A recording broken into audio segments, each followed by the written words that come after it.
Hi there, my name's Adam Fielding, and if you've seen some of my live streams before, then welcome back. If you've never seen any of my live streams before, then you're in for a treat, I guess. Hopefully, it's been a couple of years since I've done one of these, so I thought I'd kick things off with a music making session, which generally they tend to be my favorite sessions, where basically I will be creating a complete song in Reason 10 from start to finish. Over the course of the next couple of hours or so. A couple of things to mention before I start. If you have any suggestions, or if there's anything you would like me to go over or repeat or go into more detail, then please mention it in the chat. I've got a window open right in front of me, so I'll be checking that periodically, although I might, I'll probably get into the flow from time to time, and I'll probably be focusing on what's directly in front of me. So that's kind of the main thing. I won't be focusing too much on things like sound design and that kind of thing from scratch today, mainly because if I were to do that for every single device I create, then this would go on for days and days and days. So I'm happy to kind of discuss the thought process that goes into sound selection and kind of which patches I've selected and that kind of thing. But for the most part, it will be a case of dropping instruments in, dropping effects in. I'll mention kind of the thought process that goes into that. But in terms of kind of building sounds from scratch, I will be covering that at a future date, but probably not so much today. So I'm just going to dive straight in and explain what's going on with my default setup. So if we flick the rack around by pressing tab, the first thing you'll probably notice is that instead of using the master section to host my my post-mix effects, I'm using a separate combinator here, which I've imaginatively titled Main Master. Now, if I open that up, you'll see there's a saturation knob and a isotope ozone maximizer in there. Now, normally I wouldn't be using post-mix effects while working on a tune, but for the sake of kind of this stream and to make sure kind of levels seem reasonably consistent, I'm going to leave those on. And kind of go from there. I've just had a question saying, Adam, are you going to archive it on YouTube? Yes, this is going to get archived on YouTube. Fingers crossed, unless YouTube decide to flag me again because I'm using copyrighted material. Yes, that happened several times during my last run. It was complete nonsense. But given that I'm making a song from scratch today, I don't really think they'll have a lot to go from there. Anyway, going back to this master section. So here, instead of using the normal master section, which is built into Reason, I'm actually hooking up this combinator from the master section here, which goes straight into the audio output. Now, I didn't actually think about this until relatively recently, when someone posted a thread on Reason Talk about this, and sort of said they were using effects in the master section insert, and yet their output signal was still clipping. So this is kind of a habit I got into a couple of years ago, and to be honest, I'd sort of forgotten why I did it in the first place. But the reason for doing this is that if you put master inserts into the master section here, then those are actually pre-fader. So those aren't the last things to hit the audio output. So if I were to put a limiter into the master section here, then that would limit the signal. Then if I were to turn the master fader up to sort of, up over 0 dB, that would cause the signal to clip if the threshold was actually set to 0 dB. If the margin was set to 0 dB. So, it just seemed kind of silly. I want the last thing for the audio to hit to be the ozone maximizer here. And also because that's dithering the signal as well, I want it to hit that before it hits the master fader. So that's why I got into that habit. Not everybody does that. It's not totally necessary. It's just a weird habit that I've picked up. And it just so happens that kind of popped up on the Reason Talk forums very recently. So I'm going to go over the insert effects I've got here. So these are actually pretty much the same as I was using a couple of years ago. I've got a UBK reverb here, which goes through this M-class EQ here, just to roll off the lows and give the highs a little bit of a boost. And that's pretty much that.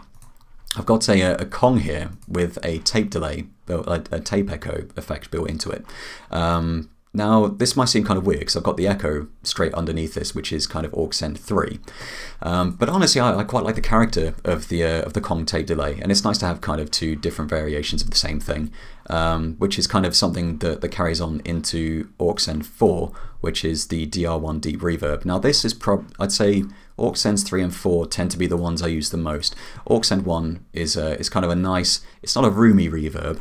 The Ubic is good at creating kind of more sort of ethereal reverbs, but I tend to use that kind of as a sort of shorter reverb to give things a bit of space.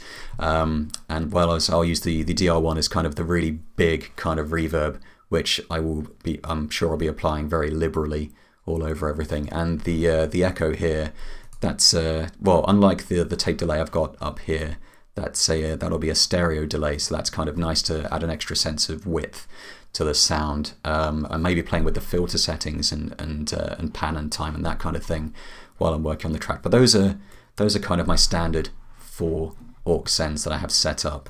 So I've got 2 different reverbs, 2 different echoes ready to go. You might notice that I'm not using the RV7000 now. I really like the RV7000, especially since I added convolution to it. But to be honest, I find that this setup gets me done quite nicely. So that's pretty much that. I don't think there's anything else I really need to cover in terms of the default rack.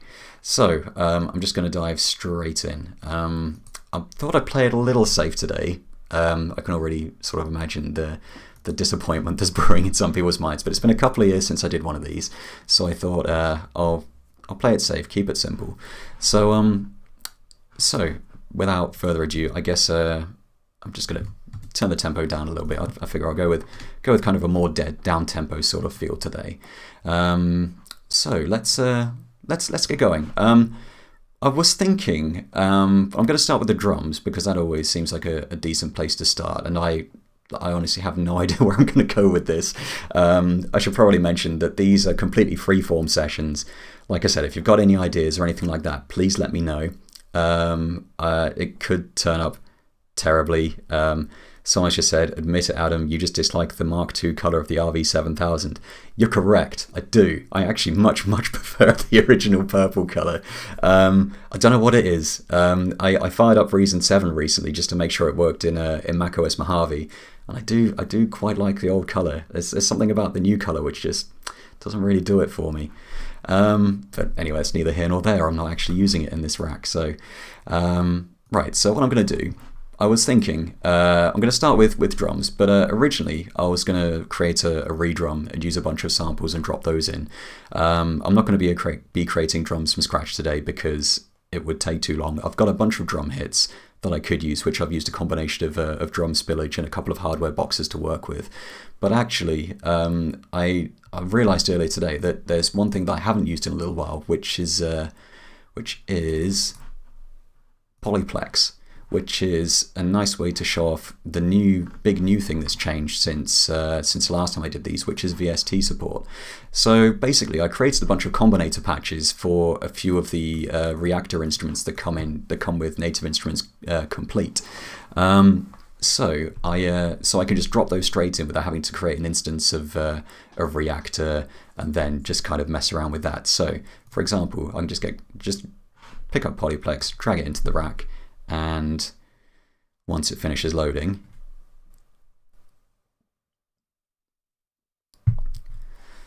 eventually, here we go. And you can see I kind of went to town with this and made a custom combi skin and everything because I'm sad like that. This was before I had the idea of doing the live streams, by the way. I didn't just put together this combinator skin so I could say, hey, look at how fancy this is. No, I'm just, like I said, I'm just incredibly sad. So this will be a good excuse to kind of use the drum sequencer as well, which I've also included in this combinator patch. So it's all set up, so all the pads are correctly assigned. All I've got to do is create the Polyplex patch and then go for it. Someone said, can you share your combi skins for Reaktor? Yep, I'll be happy to afterwards. Do remind me because I'll probably forget otherwise. But like I said, I've done the same thing with Form, Contour, and Monarch. Form and Monarch are great. To be honest, I haven't used Monarch a huge amount. I tend to use the Legend has become a big favourite of mine. I'm not sure if I'm going to use that today, but that's a fantastic synth. Anyway, let's dive into this. So basically, Polyplex. Here we go, VSTs and Reason. Who'd have thought? If you'd said this to me 2 years ago, I probably would have laughed in your face. So I'm going to click the Keep Open button so I can keep this open while messing around with other things. In fact, I might keep the mixer open just to kind of watch the levels. So basically, Polyplex is a fancy drum sampler, but it also has a really neat randomization function. So it's great for kind of getting new kits down and ready to go very, very quickly, especially when used in conjunction with the drum sequencer player. So I'm just going to play a couple of pads.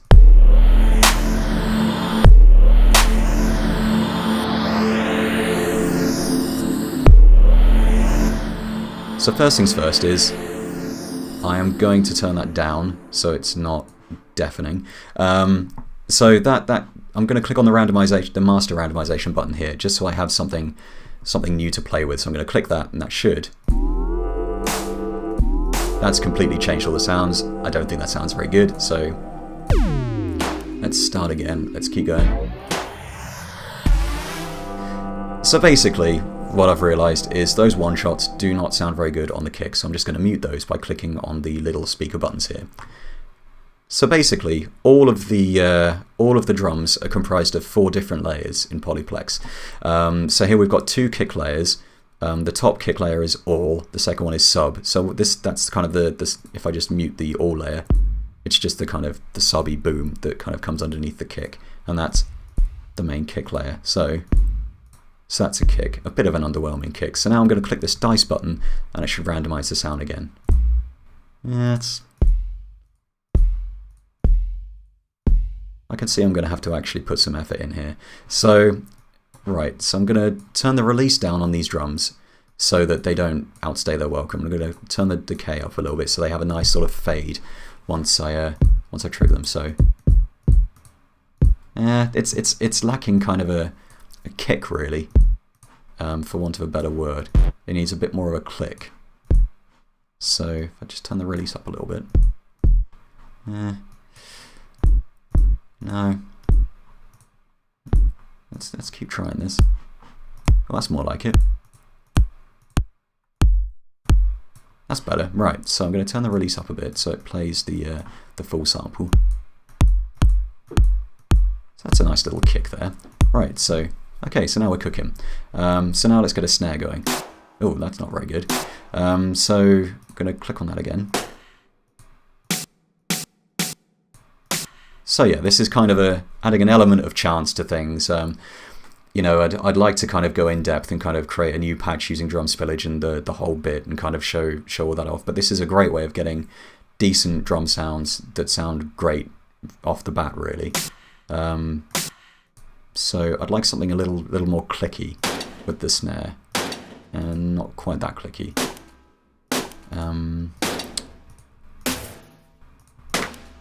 So there's a bit of a clap there. So I'm going to reduce the decay on these, turn the hold down, turn the decay up a bit. Right. That's kind of nice, but I don't really need the whole snare ringing out. So if I turn the decay up, that's better. Right. Right, okay. Also, that's much quieter than the kick. I like that snare, but the attack isn't really working for me. So I'm gonna adjust that. No.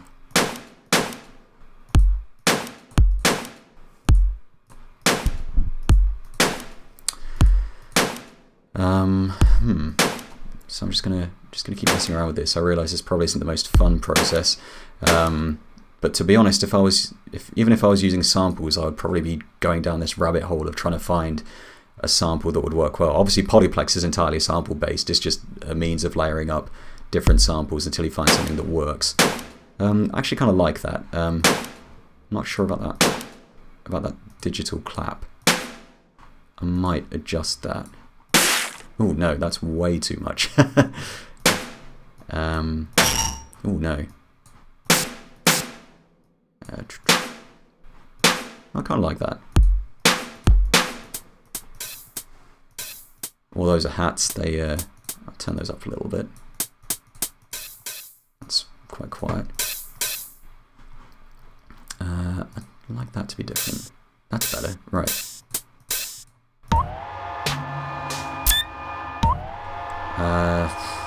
Those are kind of excessive. I'd like some little extra kind of... Yeah, that could work. If I just have some extra little percussive effects that I can rely on. I mean, I've got the kick, the snare, the closed hat, the open hat. Now some extra percussion might be kind of neat. Interesting. That kind of rings out way too long though. There's not... Yeah. That could be useful. Oh no, that's... Again, let's turn the release and the decay down. Let's have a couple of extra little percussive blips. So if I just turn that down, turn the release down a bit as well. Turn the decay down. There we go. And turn the decay and release down a bit. And turn the attack down on those. Right, there we go. So I think we've got a semi-usable drum kit here. Let's just go ahead.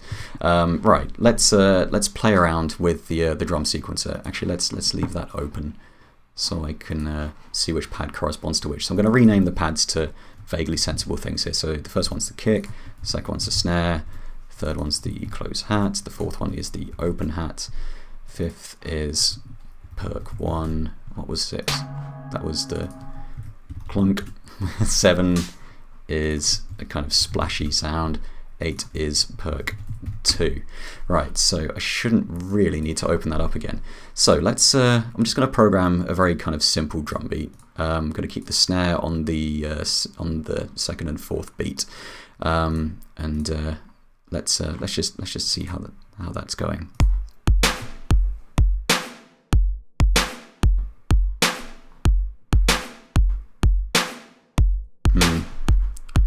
Still not sold on that snare. That's yeah, I quite like that. Maybe it's that acoustic sample.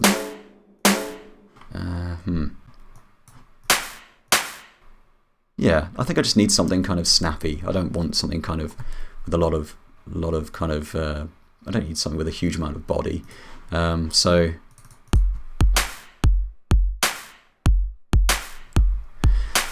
Right, let's add some hats. Right, and this is where I'm going to start introducing the drum sequencer probability triggers. So if we just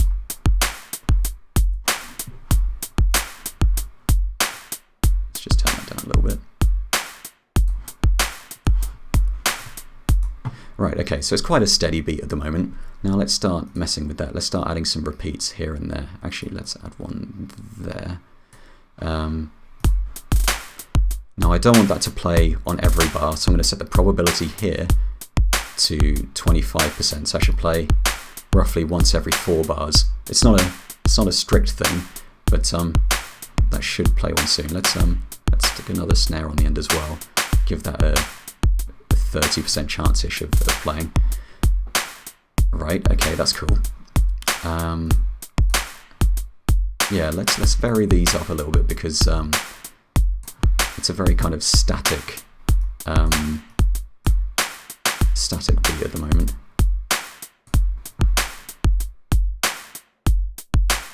Let's kind of probably down that kick as well, so it doesn't play all the time. So already we're getting kind of a nice little bit of variation just from this one drum machine, and we're getting kind of a nice little groove.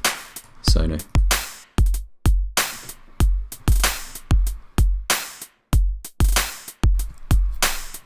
So that's kind of neat.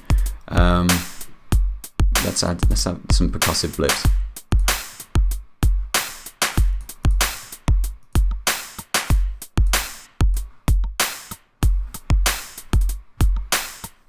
And let's adjust the probability on these. So it's just extra kind of subtle bit of variation there. Let's Let's add some clunks. Actually, no, I'm not a huge fan of that. Let's add some splashes. And turn the probability right down on those. One bad thing about using polyplex is that, like most Reaktor instruments, it is quite CPU intensive. As you can see, I'm already using 3 bars of DSP here, and all I'm using is one Reaktor instance with a bunch of inserts, a bunch of aux sends, which I'm not actually using at the moment. So, but anyway, we've got a bit of variation going on there. Actually, I'm not a massive fan of that kind of blip either. Someone has just asked me, did you study any music theory at school or self-taught? When I was, I basically first started writing music kind of as a means to, because I used to do a lot of programming when I was a kid and kind of make silly little games and that kind of thing. And I got into the habit, I really wanted to create some music for these games. So I started using trackers on an old Atari ST to write music, and I kind of went from there. So I didn't have any proper classical training or anything like that up until I studied music production at university, and then I studied a bit of music theory. So I'm kind of familiar with the basics, but I wouldn't. I'd be lying if I said I could kind of sight read comfortably or anything like that. I can if you give me some time to kind of go through it, but it's mostly self-taught. So anyway, we've got kind of we've got that going there. Now that's kind of neat. But what I'm probably going to do here is I'm going to use a block. So if anyone who's watched my old live streams will probably recognize this approach. I'm going to create an 8-bar block and kind of basically construct or arrange the song around this one block. So that's how I'm going to roll. Sometimes, I think on one of the previous live streams I did create a song kind of in a very linear fashion from start to finish. But kind of once basically using a block, you can kind of work around that, and that's kind of a nice way of getting a tune idea down quickly. So that's that. So we've got kind of a nice little drum beat. I want to add something to that. Now I'm going to kind of cheat a little bit here. Basically, I have a folder full of these handy little exports from the Microtonic Patternarium. Now, if you've never used Microtonic before, it's an awesome drum machine from Sonic Charge, which is a company headed up by Magnus Lindstrom, who created the Maelstrom instrument in Reason 2. It's an awesome drum synth, and there's a thing online called the Patternarium, which is kind of a semi-generative approach to creating patterns and sounds for Microtonic. So what I've done is I basically went online and kind of cheated, grabbed a bunch of those patterns, stripped a few elements out so I can kind of drop them in as an extra flourish. So I'm just going to kind of go through some of these.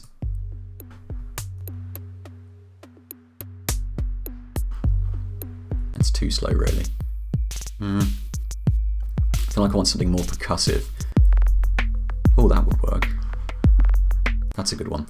That's about the right tempo. And because I exported this at 97 BPM from Reason before, it should, let me just drop it straight into Reason. So if I go to the Patternarium again, is it that one? Yeah. So I've just dropped that in.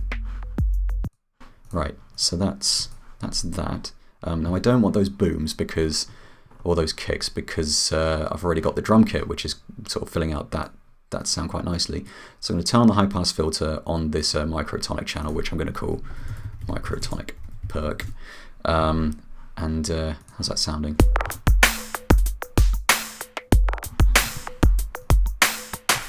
Okay, so to vary it a little bit, I'm just going to copy and paste that first pattern there. So it's 2 bars of the same thing, and then actually I think both bars, that was a bit of a waste of time. I think both bars are the same, really. In fact, if I just copy and paste like that, so.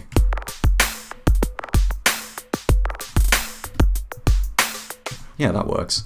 So if I just copy and paste that across the 8 bars, like I said, this is kind of a cheat here. Someone's just said, interesting, I'm also a reasoner and I don't use blocks all that often. To be honest, I kind of, I go through phases where I use them quite a lot, and I thought for today's exercise that would kind of, it made sense really, because I need to come up with an idea quickly and kind of roll with it, which is why I've sort of cheated by using this microtonic loop. And Polyplex, like I said, it's great for coming up with drum sounds quickly because you can use the randomize function and see what pops out. It seems like it didn't really work in my favor today, but sometimes you can click a button and immediately it'll be like, oh, that's a great drum sound. Then you can kind of tweak it to suit. And for all I know, I might go into that later and play around with it. So I like the sound of that microtonic loop, but I kind of want to glitch it up a little bit. So I'm going to see if there's any instruments, effects that work for that. I'm gravitating towards Glitchmachines Fracture, which, to be honest, is an effect I haven't used much. I haven't used as much as I thought I would. So Fracture, it's a VST effect. Again, kind of just, I'm really going to VST town today. So I'm going to open that up, and it's basically kind of as far as I'm aware, it's a combination of comb filters and delay effects, which kind of give the sound a very kind of glitchy feel. So if I open up confined texture, let's see how that sounds. Oh, that's not working. Oh, what have I done here? Oh, there we go. Oh, that actually sounds pretty cool. Right, so I'm going to adjust the ratio here. Actually, no, I think I prefer it how it was. Adjust the size, the buffer size. Actually, I'm going to keep that as it was. Yeah. So actually, I quite like that. So I was planning on messing around with that glitchy effect more than I planned on. To be honest, I don't even know where I got Fracture from. I think it must have come. I think it might have been part of a plugin boutique deal or something. Now the cool thing about Reason is there's nothing stopping me from automating this really easy. All I have to do is click the automate button, click on what I want to automate, and I can change that easily here. So in fact, I am going to do that right now. So if we just automate the ratio, so it kind of goes up and down a little bit. I could have used a CV input for this, but to be honest, I feel like this is probably the quicker way to do it.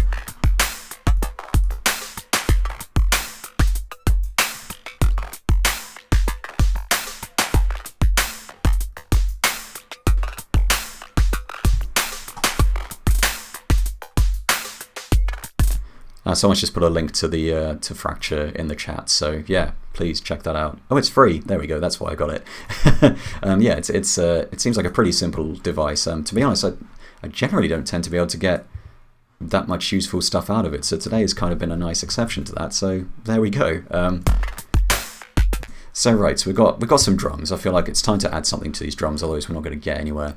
So I'm thinking I'm gonna dive into my Europa Relay folder and shill the hell out of my own products. Basically, Europa Relay is a refill that I made for the Europa synth in Reason, and I think it sounds pretty snazzy. I've been using it all over the place for the past year or so.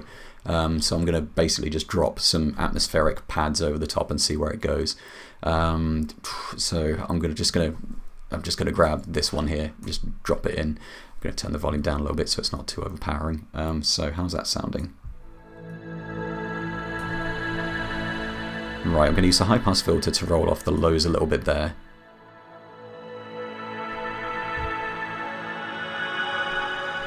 Someone's just said, it's a wonderful refill, worth every penny. I absolutely concur, and you should definitely purchase a copy. Like I said, I'm not consciously trying to shill the crap out of my own products, but hey, if I've got an excuse, then I'll take it. So right, that's kind of cool. But I want to add a little bit of movement to it.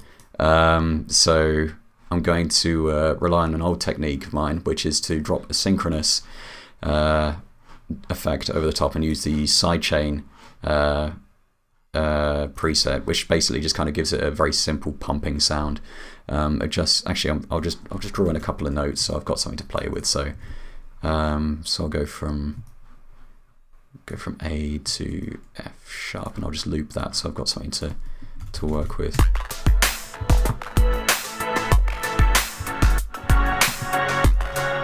Okay, I might halve that so the notes last twice as long.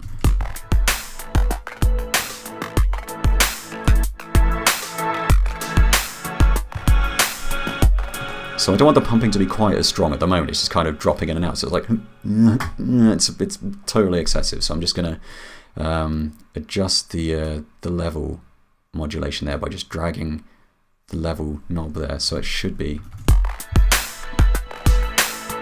So it's a little less excessive, but I want it to have more of a kind of washed over sound. Actually, this reminds me of something I do want to cover in a second, which is. But anyway, so I've just dropped another deep reverb here as an insert.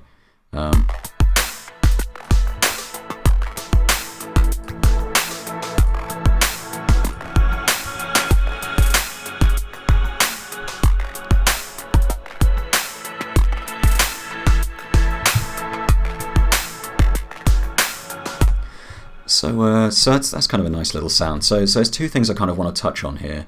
I feel like if I'm going to rely on patches I've already created, I should at least talk a little bit about the patch, because that is a gigantic cop out if I don't.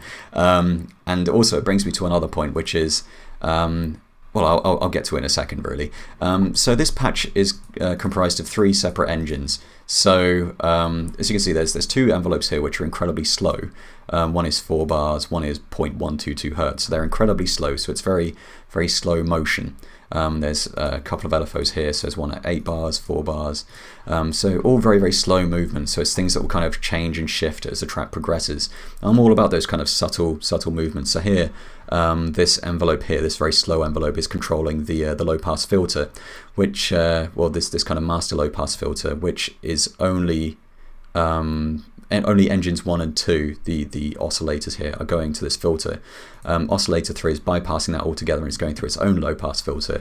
So, and that's controlled by LFO 1. So that kind of adds a bit of variation to the sound. I've also got other patches where, you know, 1 element or 2 elements will go through the master filter and 1 won't. So that kind of, I use that to sort of fill out the highs and that kind of thing. I can't actually remember how it works here. So I'm just gonna, if I disable engines 2 and 3 and I bypass these effects. So this is what it sounds like with just one of the engines.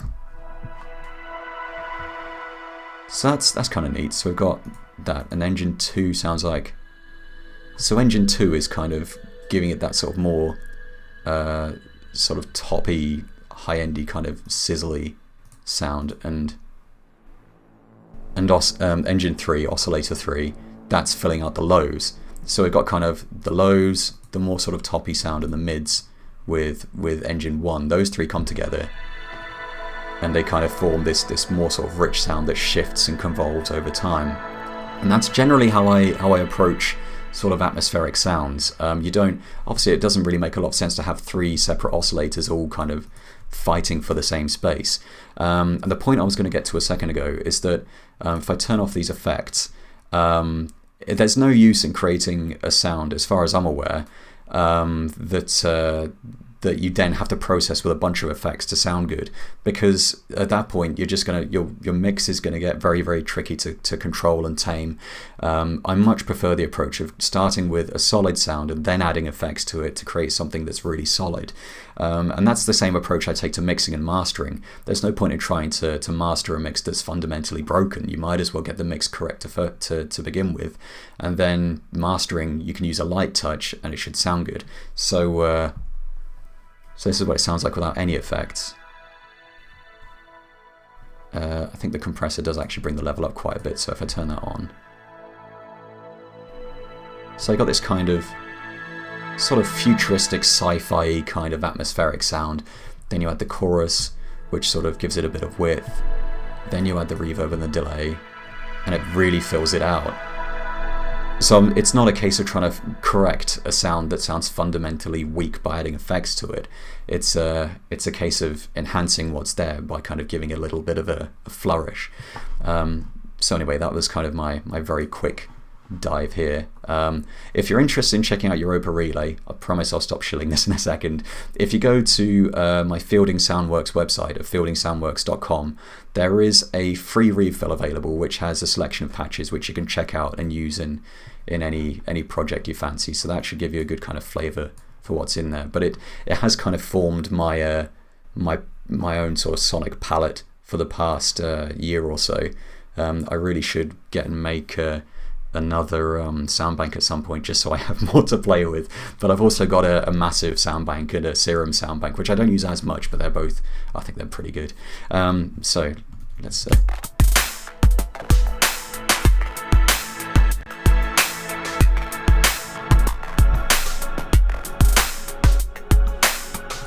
So we've got a pad, we've got some drums. I'm just going to stick with the 4-bars for now, and then I might work on some variations in a second. So I want some bass, and I'm going to go with my old faithful Poly 6 for the bass, I think. Poly 6 is great. I'm pretty sure I used it a load in my previous live streams. I'm still using it loads now. There's something about it. I just love how quick it is to use and how it always sounds great, you know, sort of just immediately upon using it. So I'm just going to turn the octave down here. I'm going to set it to a pulse width modulated waveform. I've turned the cutoff down. I've turned the envelope intensity down on the cutoff. So it's kind of a simple static. Gives me an idea. So I'm going to turn the pulse width modulation speed up a little bit, and the pulse width up a little bit as well. So get a little bit of motion there. I might also set the LFO. So I'm going to set that to control the frequency. Just turn the level up ever so slightly. Turn the frequency down. That should add a little bit of drift. And I might also turn the analog knob up here, so it's. Okay, so that's cool. So I think what I'm going to do is I'm just going to hit record and just play something, see what happens. I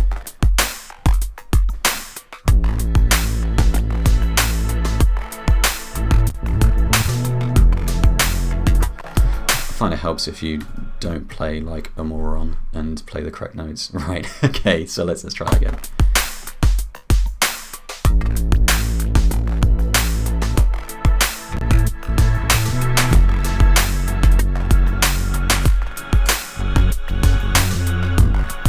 Wow, I am playing like an idiot today. Yeah, I'll chalk this one up to nerves, but I'll just dive in and correct those anyway. So it's, yeah, there we go.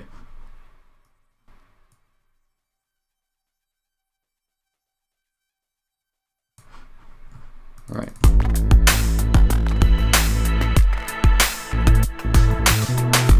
So I'm going to quantize those as well, because there's a bit of lag on my end. I don't know if that's the same for you guys, but that's my excuse and I'm sticking with it. Right.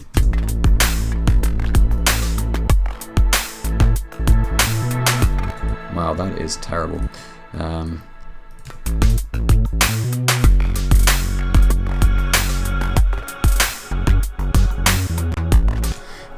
You know what? I'm not a fan of that. I think I'm just going to stick with.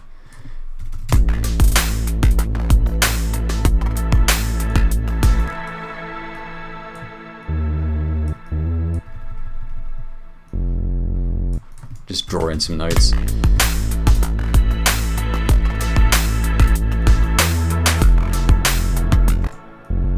Apparently my sense of pitch has just gone completely out the window. So I'm going to do the same thing here again. I'm going to add a synchronous device here, and add a sidechain again, and just have a little bit of pumping.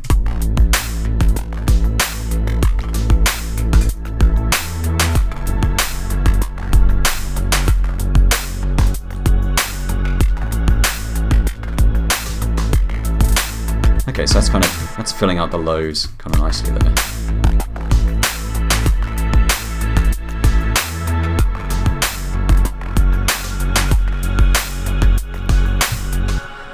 I kind of want to take this in a slightly darker direction, so I'm going to expand this and then have this next note kind of, yeah, let's try that.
Right, okay.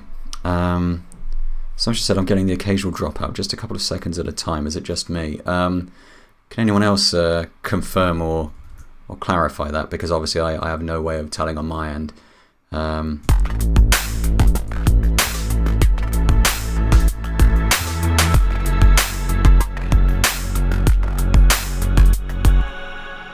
Right. Okay.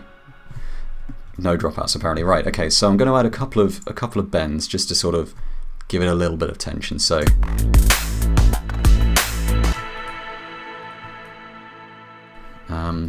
if I just adjust the bend range, I'm just going to set that to, actually no, I'm going to leave it at 2. That sounds pretty good, right?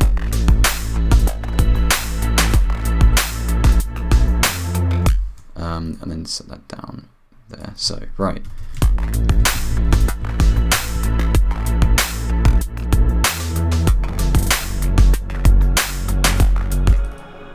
And then just have that drop down 1 semitone, so set that to -50. Alright.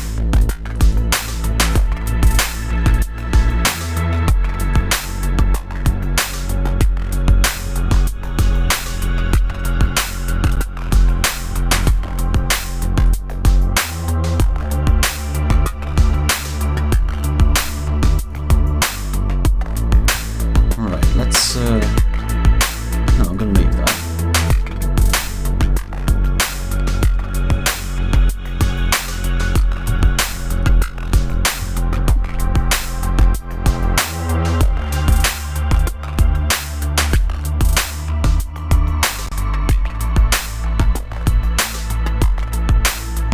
Alright, that's that. Right, great. I've just seen a void chapter, all good on my end, may just need to adjust stream quality if it's perhaps bandwidth related. Also, I'm assuming that's Otto, so hi Otto. Otto's an awesome musician who I have had the great privilege of working with for the past couple of years or so on some awesome projects. So yeah, he's awesome. So I'm really chuffed that you can make it, so hello. So right, I'm going to take this opportunity to save this project before I forget. Or try and save it as something else. So I've just called it live stream. Right, so it's so I've adjusted the cutoff on the bass, so it's much more kind of in the lows. Also, probably should have mentioned at the start, I'm currently mixing on headphones, which is not exactly the best way to go. It's another reason why I decided to stick a limiter on the output, just in case I decide to do anything particularly stupid. So.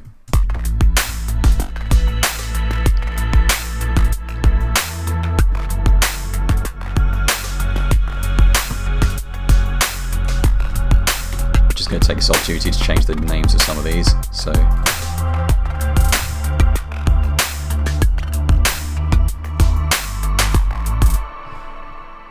right, there we go. Okay, so I kind of like where that's going. I feel like I should probably add some kind of melodic touch or some extra percussion, but I'm not sure at this point what I should really be adding. Tell you what, when in doubt, I'm just gonna drop in another Europa Relay patch. So let's have one of these keys.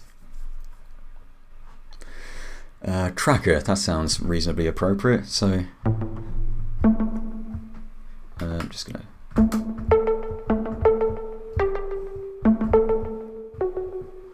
Yeah. Okay. Cool. I'm actually going to use one of these aux sends. You may have noticed, actually, I haven't really been using that many aux sends on this particular track.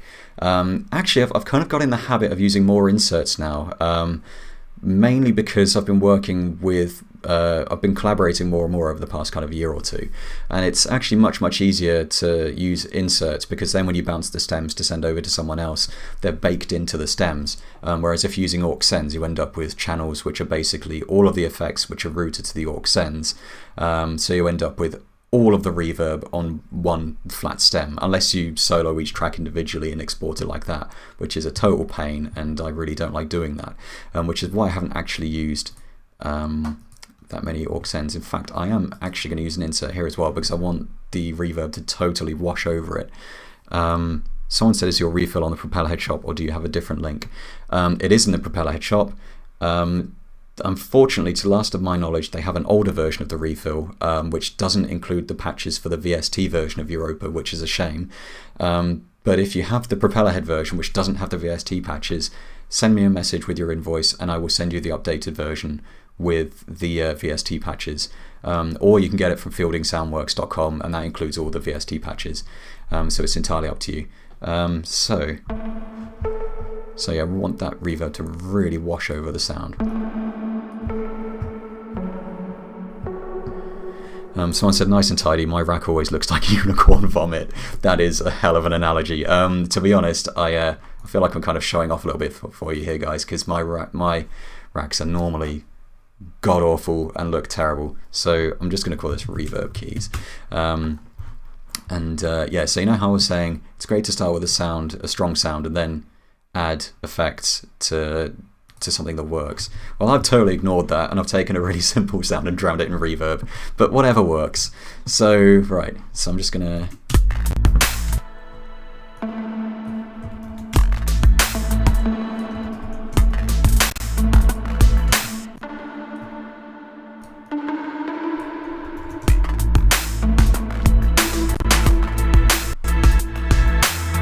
I'm getting some glitches here. I think my processor's struggling a little bit. I think it's possibly the polyplex. I might just turn the buffer size up.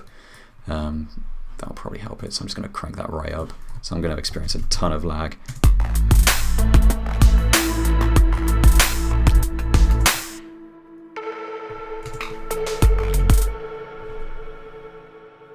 Right. Okay, I've got an idea.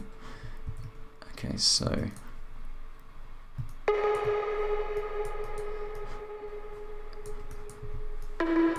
Right.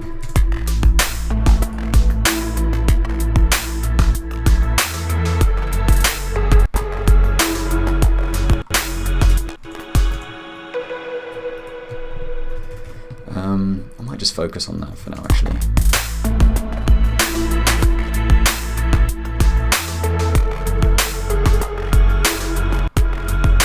Actually, I might adjust that.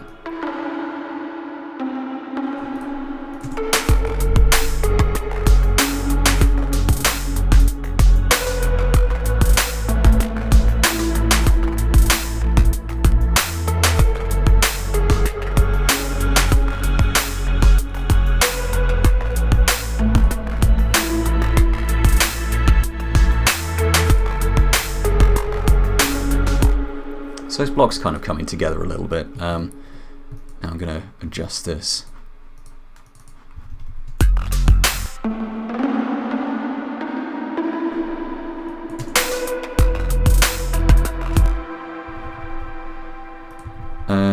Yeah, someone's pointed out that it's only like 4 instruments and it's sounding quite large at the moment. Yeah, I feel like at this point it might be out of necessity, because otherwise it's just going to hammer my CPU. So that's kind of funny.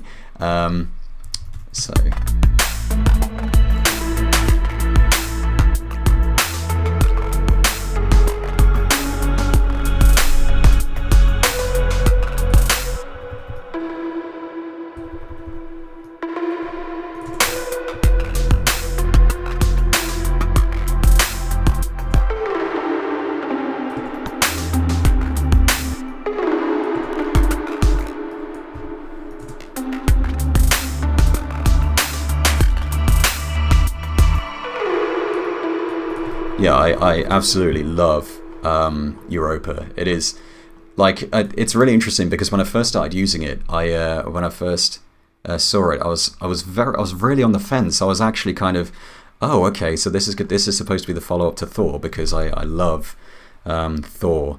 But yeah, I came around to that in a big way. The filter selection is fantastic as well. I really like what they did there. It's definitely become my workhorse synth at the moment. Someone suggested bouncing a few bars of polyplex drums to audio and freeing up some CPU. That is actually not a terrible idea. So what I might do is just, because this is all being played through the drum sequencer, what I'm going to do is just send that to track. What I'll probably do once I start adding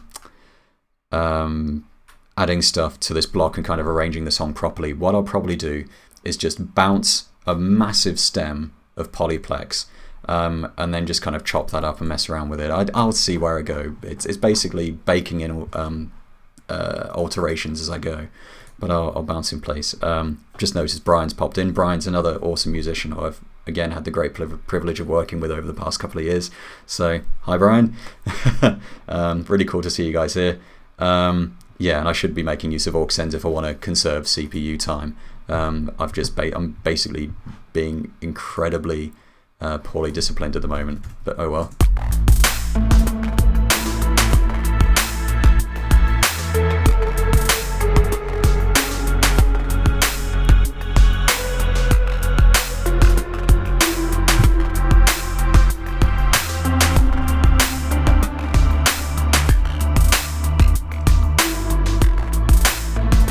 Right, okay, so that sounded kind of cool.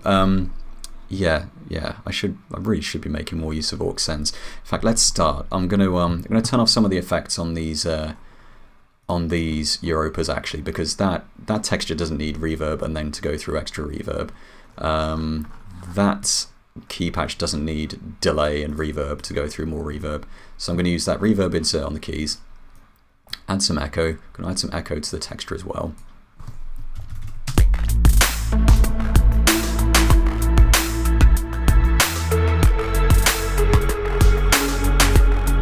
I'm going to turn the filter up a bit so you can kind of hear it above the mix.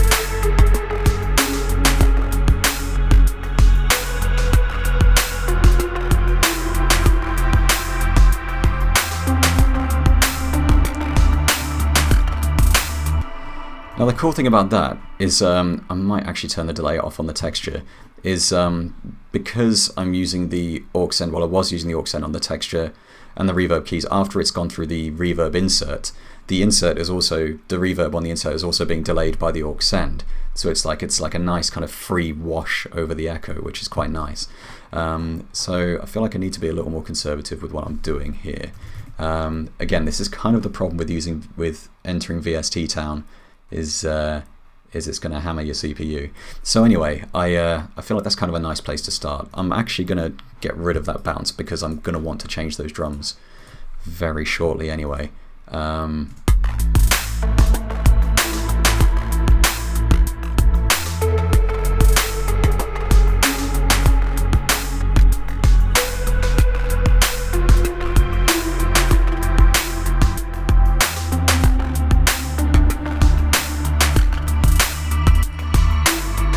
Right, okay, I think that's a pretty solid block to start with, so I'm going to get rid of that polyplex track because I'm not actually using it. That was a track for the combinator as opposed to the actual instrument, which is inside the combinator, so you don't need two. So I'm going to get out of this block and suddenly feel incredibly daunted as I'm staring at a totally blank song. One of the things I like about the Reason 10.2 update is the adaptive grid snap in the sequencer, which adjusts depending on how zoomed in you are. So you can see that's adjusting at the top when I zoom in and zoom out. Not a hugely complex feature, but it's really nice. I like workflow adjustments like that. So I'm going to zoom out there, and I'm going to start using just the first half of those of that block. So it's just the first two chords. I say chords, I haven't actually drawn any chords in yet, it's all just been single notes. I might use a pad later on or some pianos. Someone said, which CPU and how much RAM do you have in your Mac? It's a late 2013 i7, I can't remember the clock speed, and it's 16 gigs of RAM. To be honest, the RAM shouldn't be making a huge difference at this point because I'm not really using any massive sample banks, it's all synths. So they shouldn't be using a huge amount of RAM, it's just the CPU speed. So maybe an upgrade is in my imminent future. But anyway, so oopsie daisy, that's not what I meant to do. Right, so if I use the mute tool and just mute these parts. So I imagine I want to start with the pad.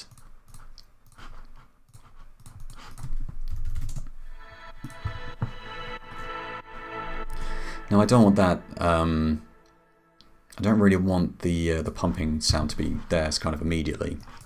So I'm going to start it at 0%, well, so it's completely dry, and automate it so that effect kind of comes in over the course of 8 bars or so. So I'm going to copy and paste that block.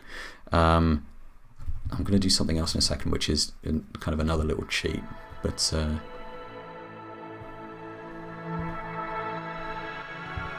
you kind of get that sense of rhythm kind of slowly coming in.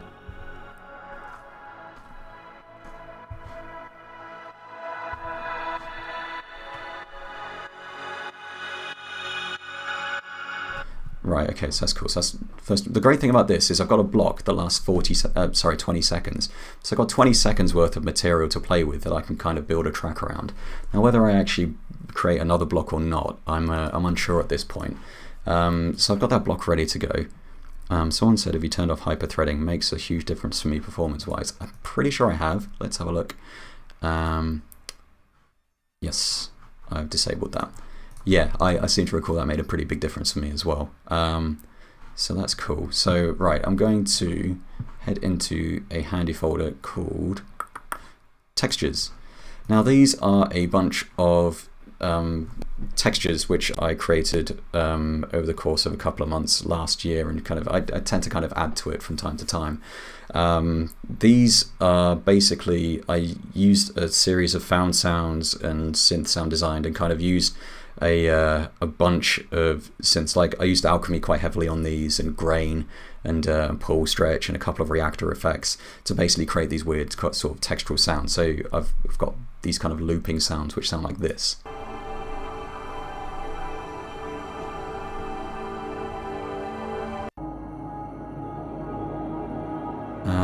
So basically I kind of want to use one of these as a sort of ambient bed which I can sort of place underneath the intro. This is a total cop-out, and I feel like in one of my future videos I should explain how I created these textures, because this is totally cheating.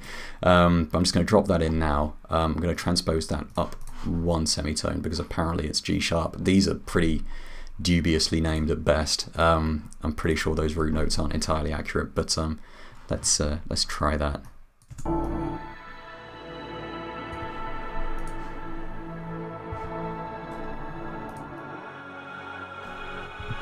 I just figured it'd make a nice change from me just using Pull Stretch to create an ambient intro, which is blatantly what I would have done otherwise. I'm not entirely sure that works. So I'm going to see if there's... I want something with kind of a more ethereal kind of... Whoopsie daisy. Tried to throw my microphone all over the place. Radiance. Yeah, that could work. I used this kind of sound all over the place on an album I released a couple of months ago called Mesmerer. Yeah, there's a lot of textures which use very similar techniques to how I created these. Yes, that's perfect.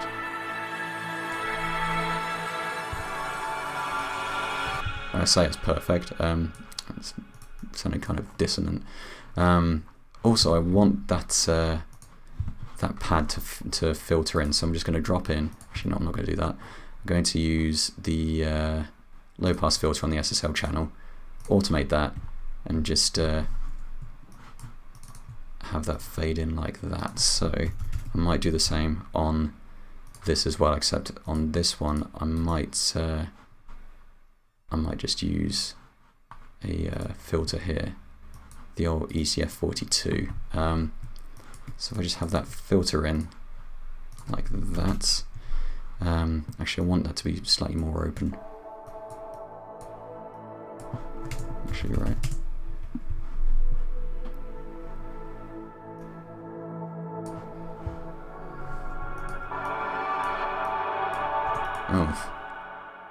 Oh wait, that might be why.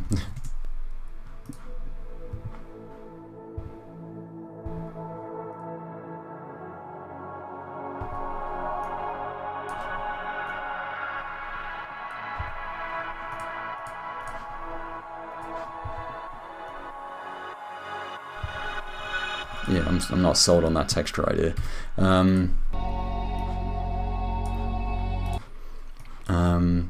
Yeah, this is kind of becoming a case of me just dropping things in to see what works. Right, so I also want more of that, I want more of that. So it's more delay, more reverb.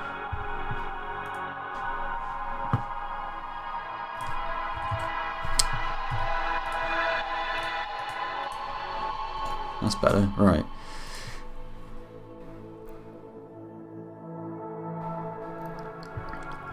In fact, I might just have that that single note repeating for the first section.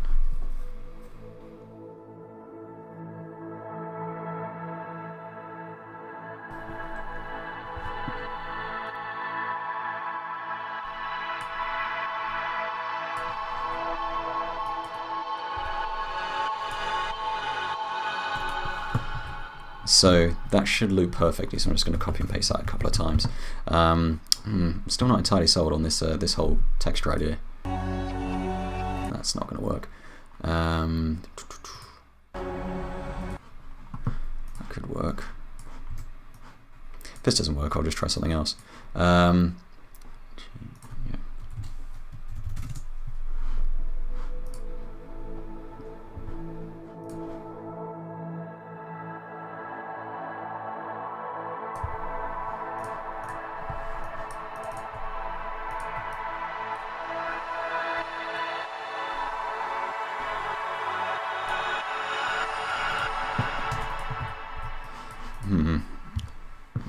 No, I'm really not sold on this idea. I think what I'm going to do is I'm going to ditch this idea and go back to Old Faithful Europa Relay and drop in another ambient patch. So I'm going to drop in this one here called Instrumentality, and I'm just going to play a single drone and maybe modify that with a couple of effects. So it sounds like, just out of the box, it sounds like this.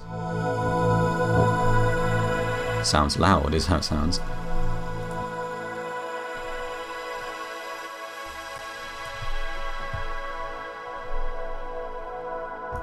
Right, okay, that's much better. I've got to say, for those sort of almost sort of new agey kind of atmospheric ambient pads, Europa is absolutely fantastic for that.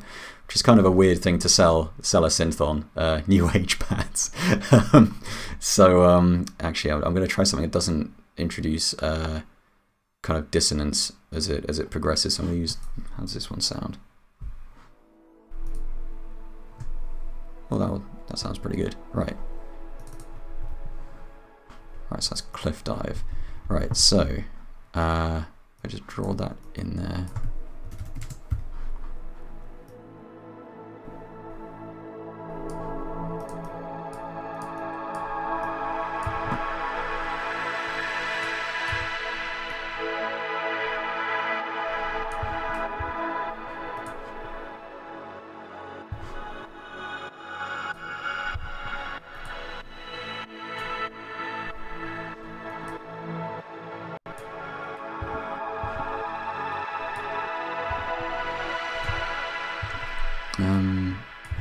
Yeah.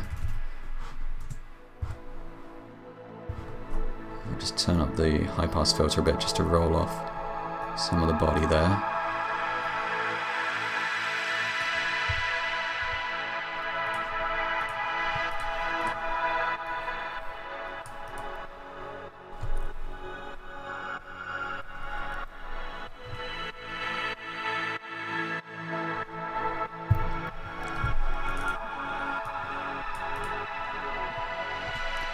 Right, okay, so now I'm going to show another trick that I do quite frequently, and that is kind of a transitional sort of reverse cymbal kind of sound. So I'm going to go into this folder called My Samples, into field recordings.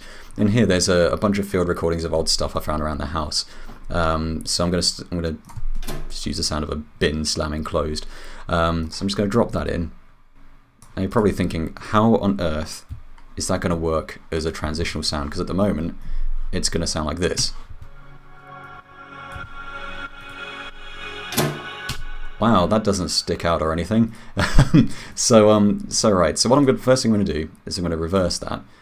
Then I'm going to shorten the clip so it's just the just that, so you can kind of see the tails rising there. Now what I'm going to do is I'm going to stretch that so it lasts kind of a couple of beats. Then I'm going to fade that in. Still not quite there yet, so that sounds... Actually, I'm going to turn up the high-pass filter and set insert pre. I'll explain why in a second. Turn up the high-pass filter to quite high, so say 2K. So it sounds like... Okay, so we're getting somewhere now, so it's like a little sort of sweep.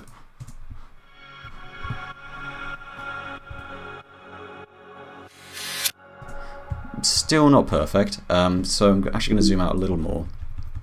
Stretch that so it's about a bar long. So I've actually taken a very small chunk of audio and stretched it out to last about a bar. So it's not going to sound great without any kind of effects on it. So it's... Yeah, so what I'm going to do is, you guessed it, lots of reverb. So I'm going to stick the DR1 on here and set it so it's 100% wet, turn the time up, turn the low cut up, so because we don't want any of the low end there really, otherwise it will just muddy up the mix. And now we should have something a little more.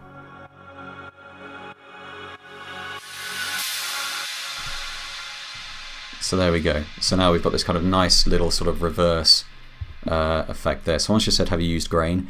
Yes, I have used grain. I haven't used it in this track yet. I'm not sure if I actually will or not at this rate, because I feel like I've got kind of a bit going on already. Yeah, that's this intro sounding.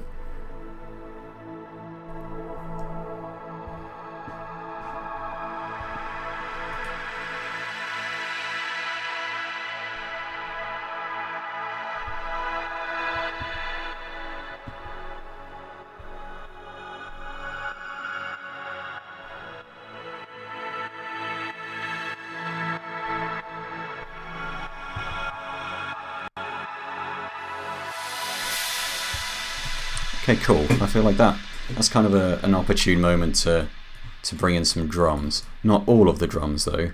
So what I'm going to do here is I'm actually going to remove that from the block, those drums, because if you remember, those are all in the drum sequencer here, which is currently bypassed because I bounced it previously.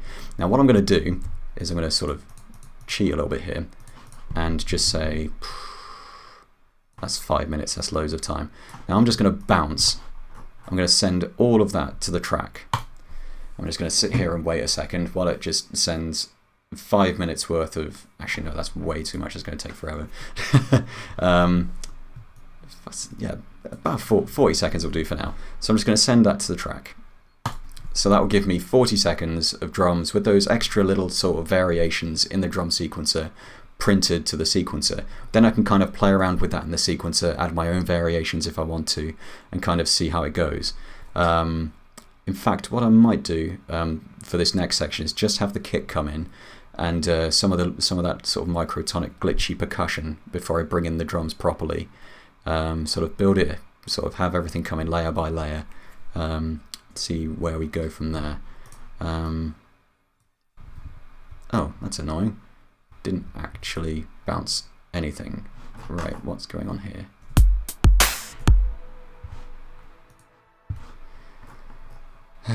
What have I done here?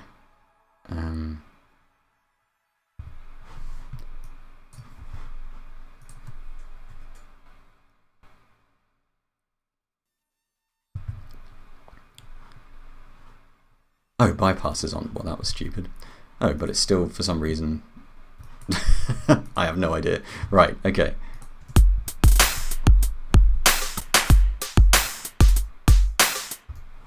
Well, that's strange. Right, okay, I'll just try again. I'm just going to send that to track. Oh, bypass is on again. That was stupid. Right, so... with any luck, someone's just said bypass is on. Yes, I noticed. Well, that time at least, yeah, I certainly did notice the first couple of times I was doing it and wondering, oh, why is this not working?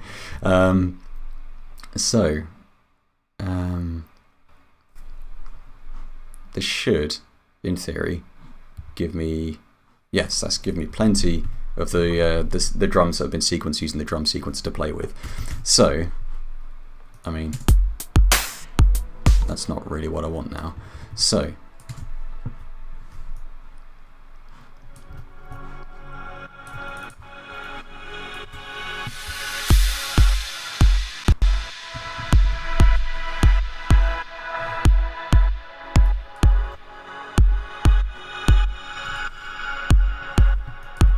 yeah, so it's a really nice way of kind of just bringing in those drums and letting me play around with them. So I've got this whole chunk of drums to play around with, and I can just play with them in the sequencer once I want to bring them in. So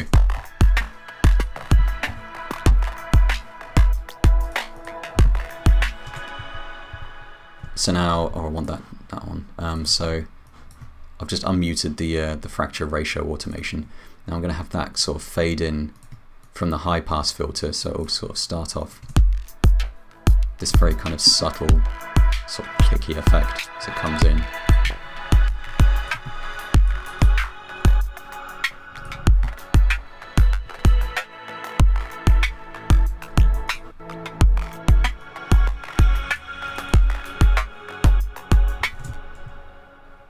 And now I might have a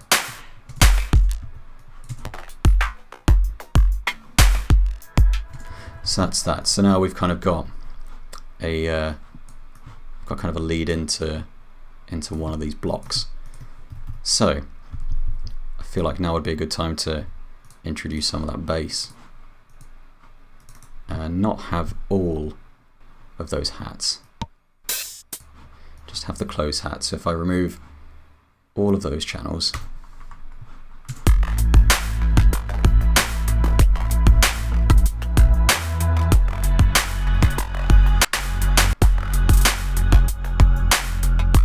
so here's an example of why I would want to bounce the drum sequencer parts to a sequencer channel. So I've got this, so I've got that extra snare there, whereas I feel like it would make more sense to come in the fourth bar of that section. So here we go.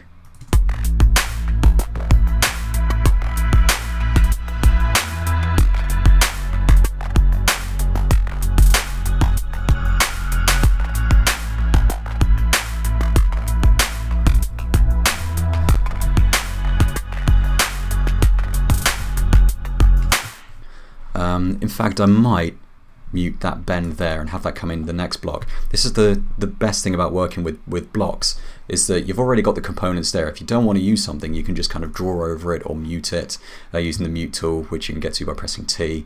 So if I wanted to, I want that kind of rise at the first half of this block section, but I don't want that sort of drop in the second half. So I've just drawn a blank clip over the top of that, just to kind of, so it should ignore it. So how's that sounding all together?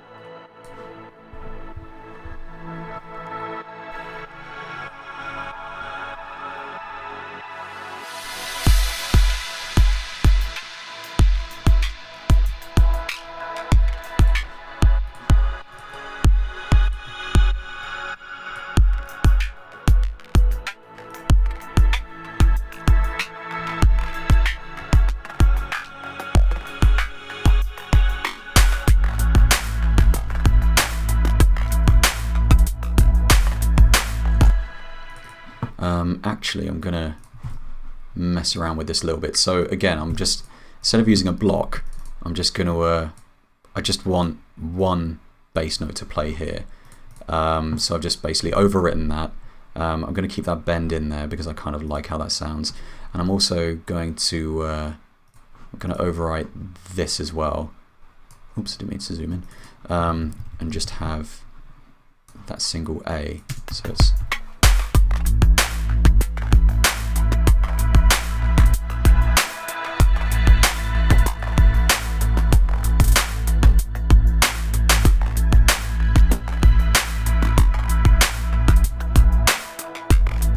So I might have the same thing play again, but maybe have that descend at the end of the block. Someone said kick needs a low pass filter to gradually open.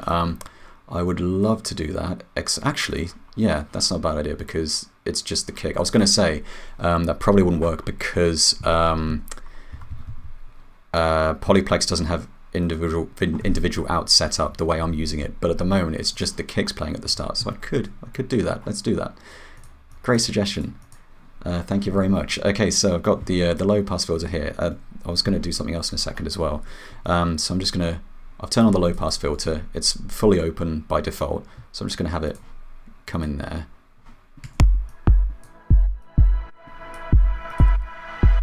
That was an excellent idea. Thank you very much. This is why I love doing these live streams, because I might be working on something and just, these are great ideas. I love it. So something I was going to do was I was going to have a high pass filter on the second kind of ambient texture. I'm going to call that intro texture actually, because it's the texture I'm using at the intro. And just have that high pass filter come in over time. So it's just that little bit of movement. And there we go. I want a share of the royalties, lol. Yes, I'll give you a share of that nothing I'm sure to make from this.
So here I've just copied and pasted that block again, except this time I've muted the first bend on the bass there, and then I've got the sort of descent there.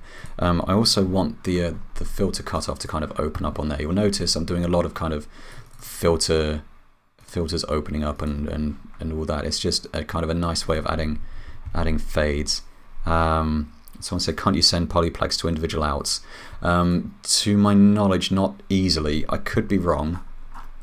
I can't remember if there's a separate ensemble to do that. To be honest, I'm not going to start messing around with it now, but I will investigate that for next time in case I decide to use Polyplex again.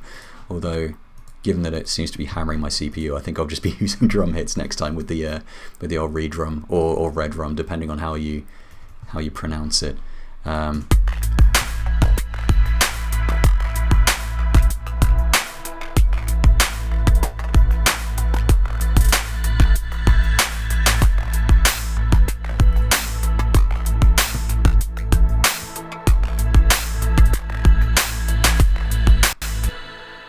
So again, I'm going to take that snare out and I'm going to add my own.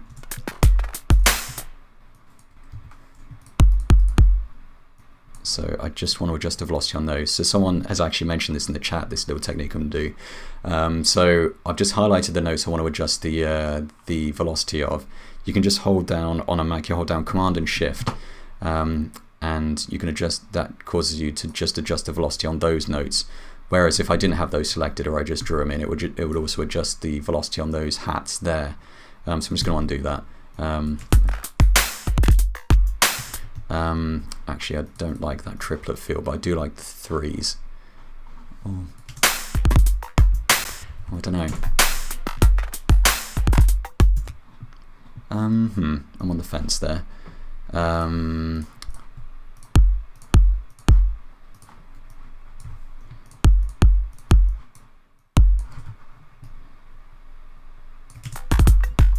Yeah, just a little kind of kick roll there. But I do want those to come in a little sooner, so yeah, there we go. That's what I was after. So as you can see, I've got the hats coming there. I'm not entirely sold on that.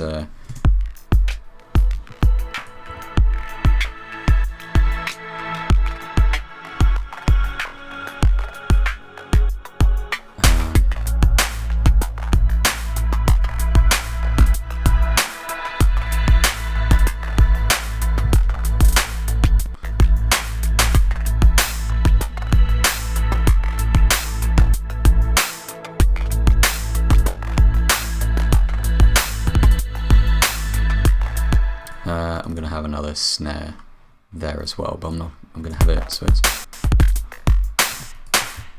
so it's not on the final beat, but just before that. So I'm going to adjust the actually I'm going to adjust that velocity because that's way too loud as well. I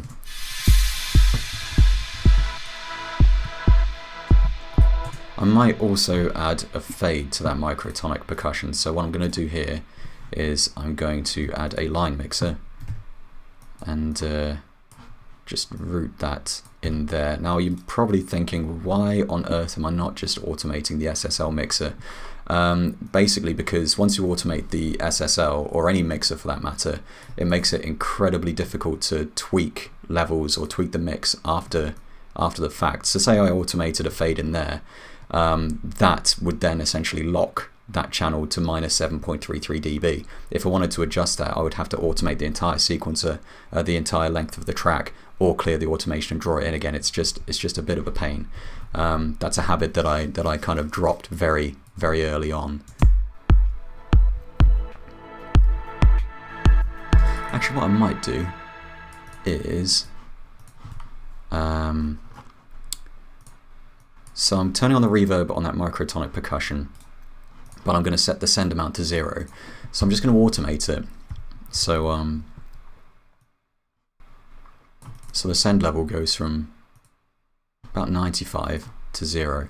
I'm going to unmute that. So it's going to be a very slow fade with a totally closed high pass filter.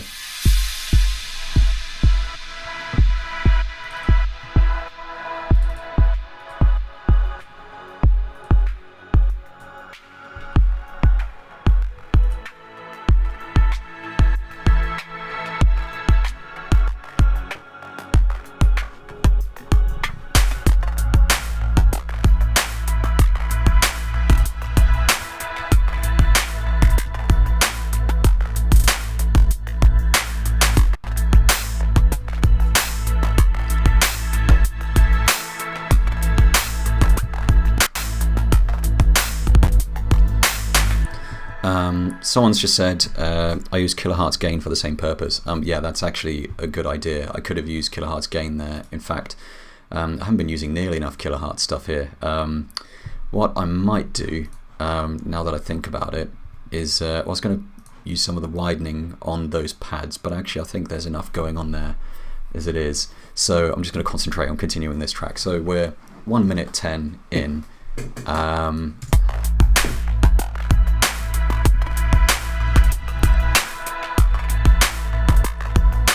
I think it's time to bring in those keys.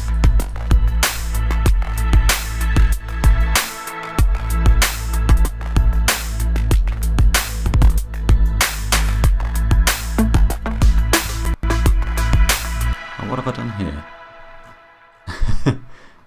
Did I get rid of... I think I've got rid of the reverb that was on those keys. Well, that was incredibly underwhelming. Right, okay, this is why you should use the insert section in the channels instead of doing what I'm doing and just dropping insert effects all over the rack. So I'm actually going to sort that out in a second and tidy up this rack because I've made a bit of a mess of it. So let's dial that back in.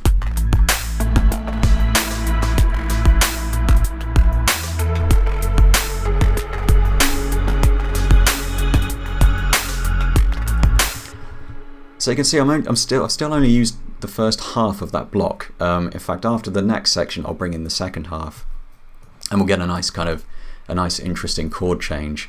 So right, I'm gonna tidy up this rack. So most of these, so the inserts here are fine.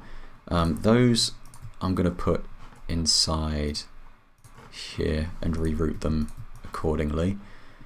So at the moment that should go there.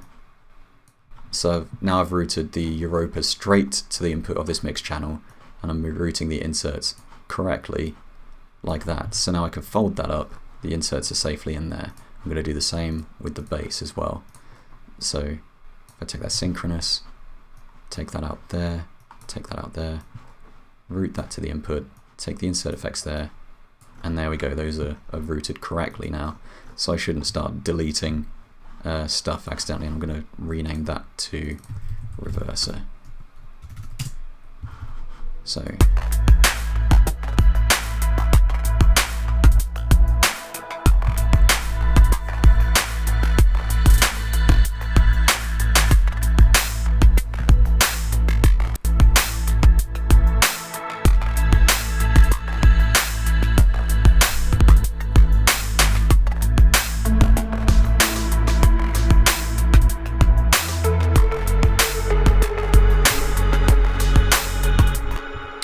So again, I want more of those sort of open hat splashy effects to come in.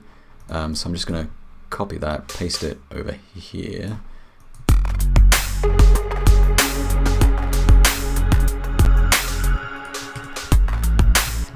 So it's a nice way of working with the drum sequencer to kind of get ideas going.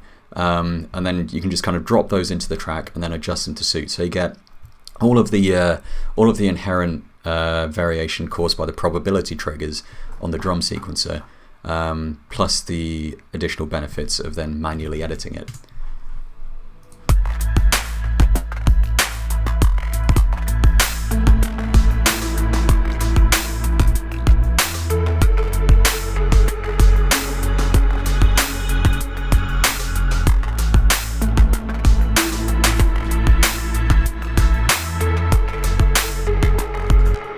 So I'm going to draw in another note here.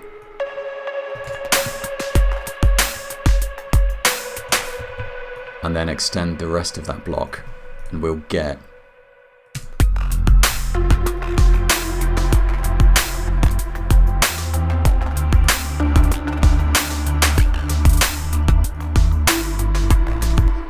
right, and that seems like it will be a great place to start introducing more stuff.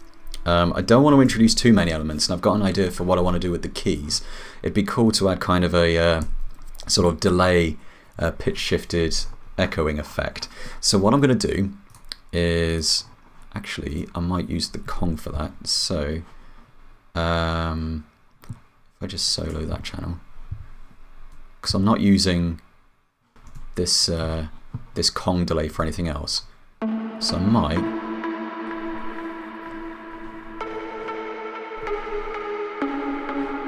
I might actually shorten that reverb because it is a little excessive. So if I just turn that down. Someone said if your guitar is connected, how about some EBO? Oh, that's tempting. I'm probably not going to do that today. I could use my guitar, and I might add some guitar parts, but I'm probably not going to use the EBO because, for a start, I think it's on the shelf behind me, and I can't be bothered to find it right now. And also, that can be kind of finicky. But that's given me a great idea. If I do add some guitar parts, I want to add some of Kiloheart's reverse effect to that.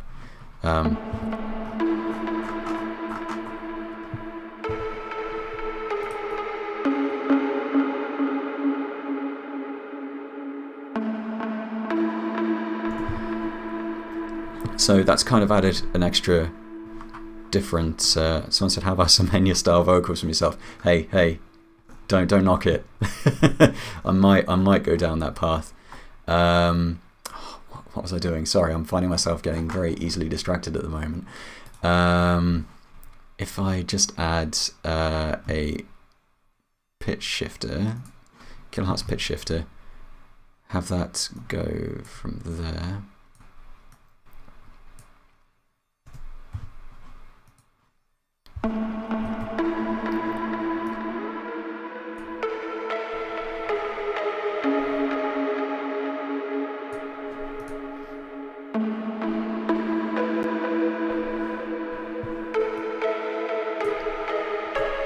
So now we're getting those extra fifths on top of the that slightly not fully synchronized delay. In fact, I might turn the feedback up on that and the wobble up a bit as well.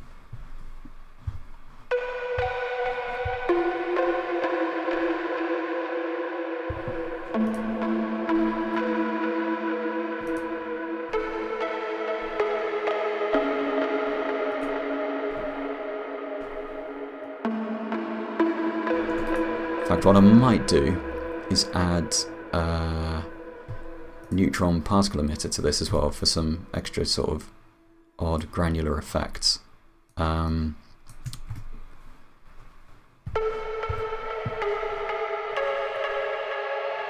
fact, that's got a pitch shift built in, so I'm just going to use that. Actually, continuous.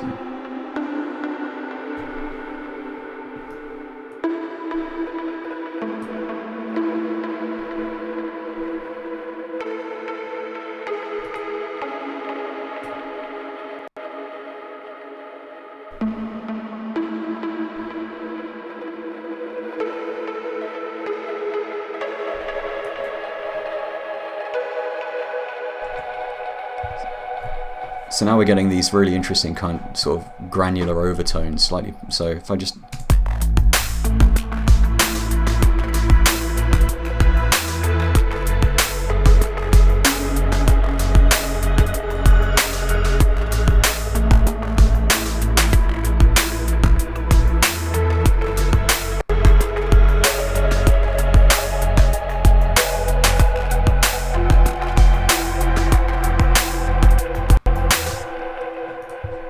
What's most interesting about this track so far is that I haven't actually added any manual chords. All of the chords have come from baked in chords in the synths themselves or effects, which I can assure you was not intentional at all, but I kind of like it as a theme, so I'm gonna run with it.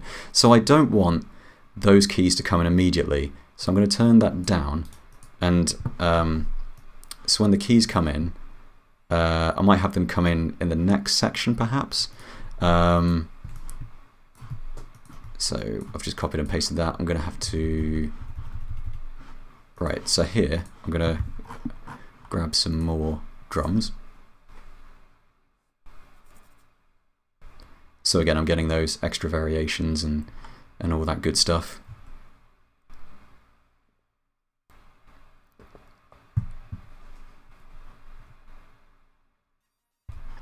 So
someone just said, how about a break section with a sequence pattern in the higher register? I was actually thinking of just having a little break there actually. So I'm going to grab that little reverser that I had before, but I'm going to vary things up. So I'm going to use the same audio but transpose it up an octave.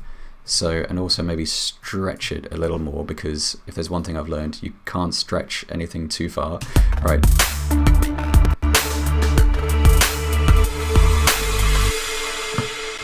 So what I'll do here is I'm going to crank up the feedback on that tape echo, just let it really, really ring out at the end of that section.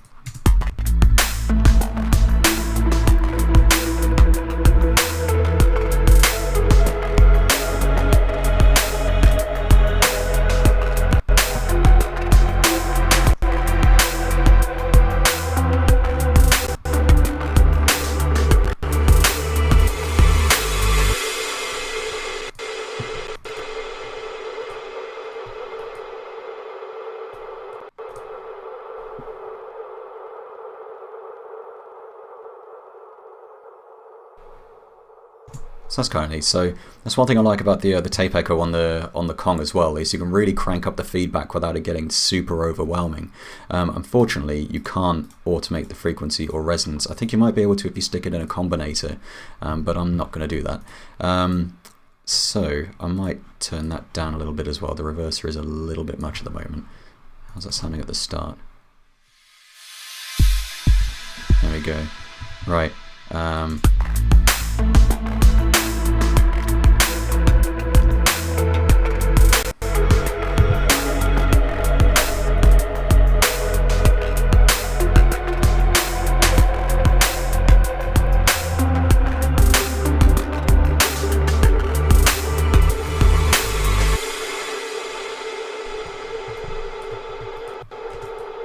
Rich has just said the end. Also, hi Rich. The end. Yeah, the funny thing is I could probably wind down the track there, but I'm gonna stick with it a little bit longer. I might repeat that bass bit there. In fact, I've just realised I want the filter on that bass to open up as that final section progresses in particular. So if that just opens up there, then I can bring it back down there. So I don't want to open it up too much. So.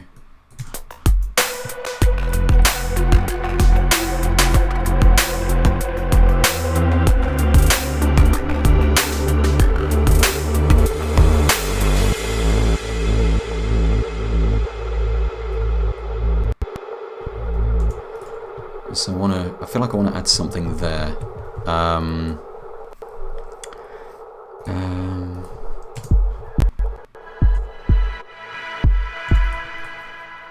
Right. Getting slightly annoyed at how much this is hammering my computer at the moment. I think it's because I've got the stream encoding in the background as well, and a copy of Studio One running in the background, so I can monitor my microphone, which is a bit annoying, but.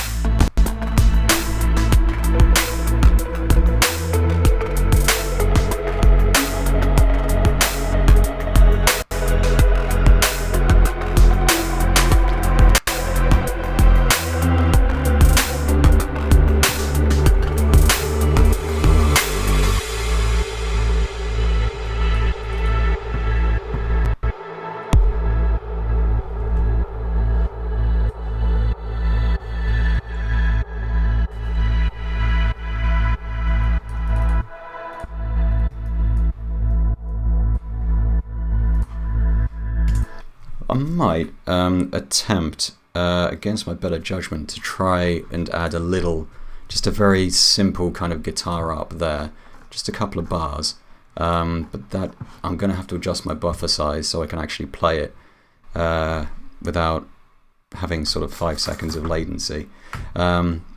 So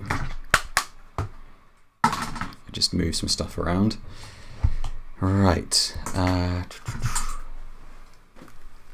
Let's get this cable going. So I'm just having to rearrange my desk. Things will probably fall over. Right, so handily, I have a guitar right here. Worth bouncing polyplex in the meantime. That's not a terrible idea, actually.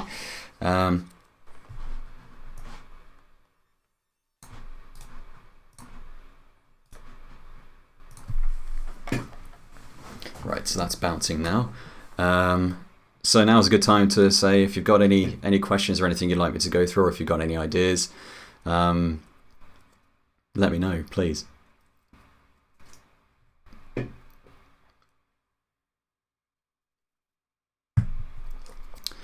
The thing is, even though I'm bouncing this, it seems to be using quite a bit of CPU time, even when it's kind of idling, which is slightly irritating. So I might, I don't know, I might try disconnecting it entirely just to see if it'll save on that.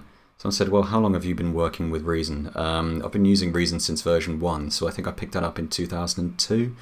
Yeah, it was kind of my gateway to the world of writing music without using a tracker, which is, yeah, it was a bit of a change, using a tracker-like environment to using a piano roll, that kind of thing. But no, as soon as I as soon as I was using the demo of Reason 1, I kind of I looked at the rack, pressed tab, flipped it around, saw the cables. I was like, well, that's it. So I said, what were your musical influences back when you started? I used to listen to a lot of sort of post-hardcore, sort of punky kind of stuff, and then I also listened to a lot of kind of video game music and industrial stuff and metal. So in terms of video game music, sort of off the top of my head, you've got guys like Sonic Mayhem, and his Quake 2 soundtrack was a huge inspiration when I was kind of starting out.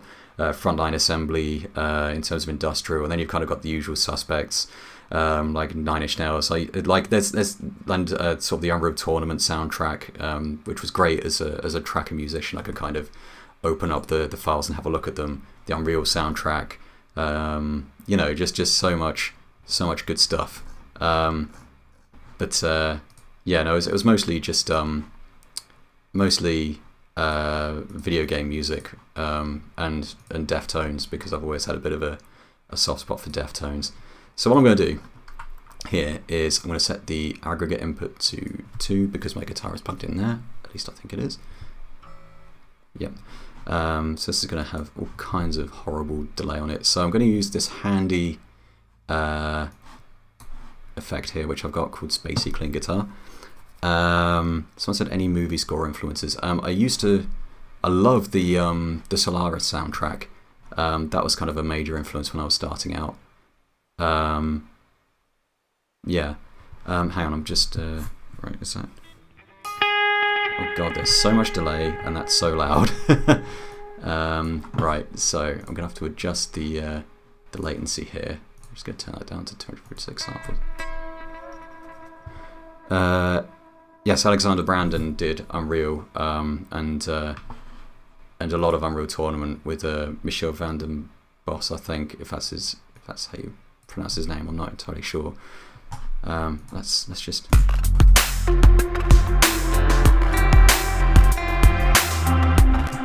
find it helps if your guitar is in tune. So, oh man, that is off.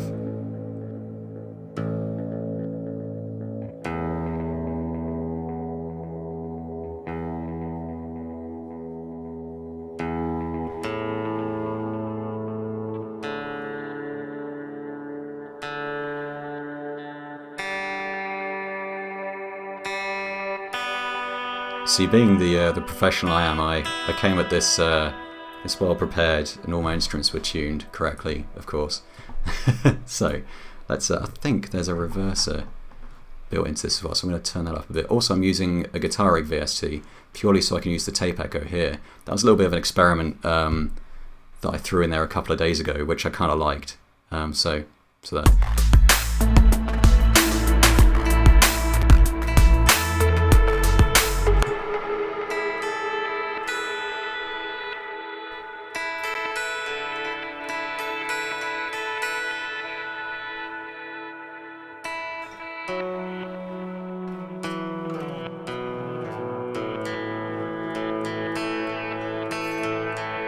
That'll do.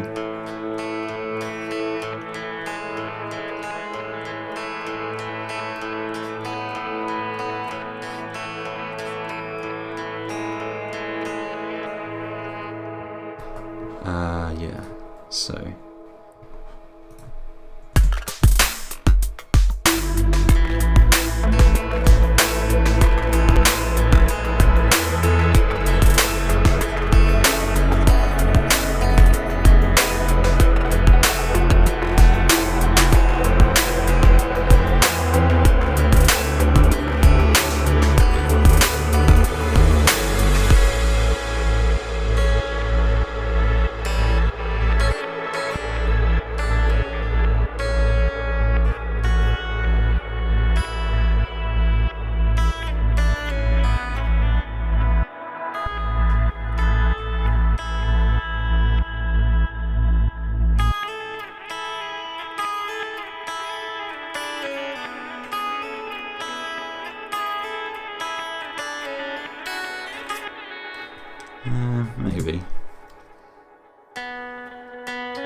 Howdy.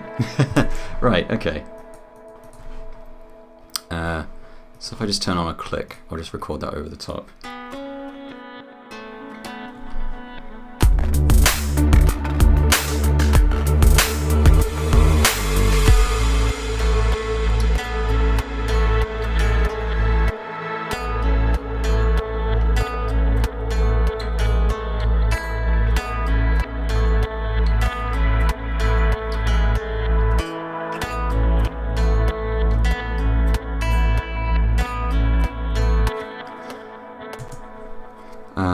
Right. Okay, so I'm totally going to cheat here. Richard just asked, what guitar is that ad? It's a Jackson Dinky. It's a 7-string. I picked up my first 7-string a couple of years ago, which was it was a Ibanez thing. Can't remember what it was.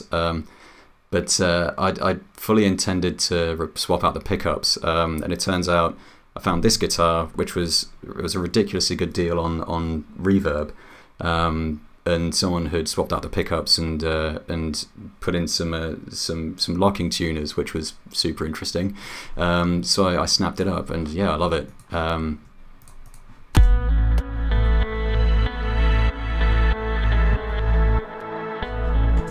So yeah, I'm going to cheat a bit here because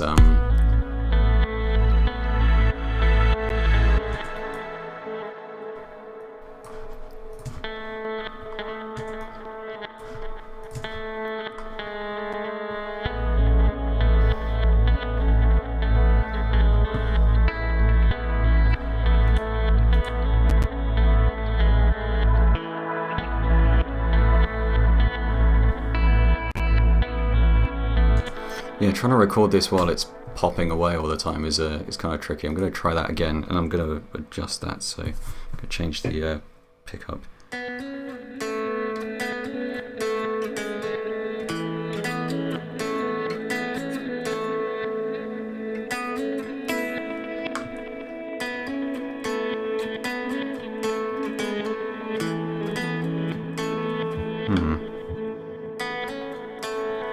I'm going to go for the neck pickup.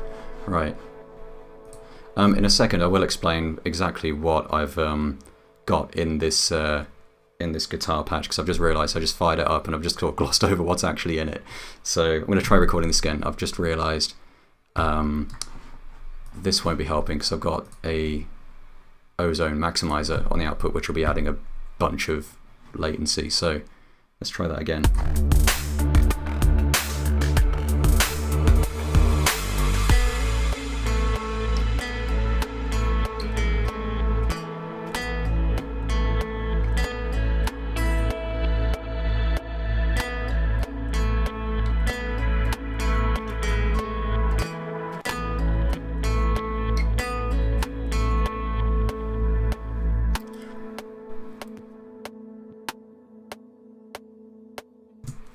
Right, I'm just hoping the popping in that recording won't have totally ruined it.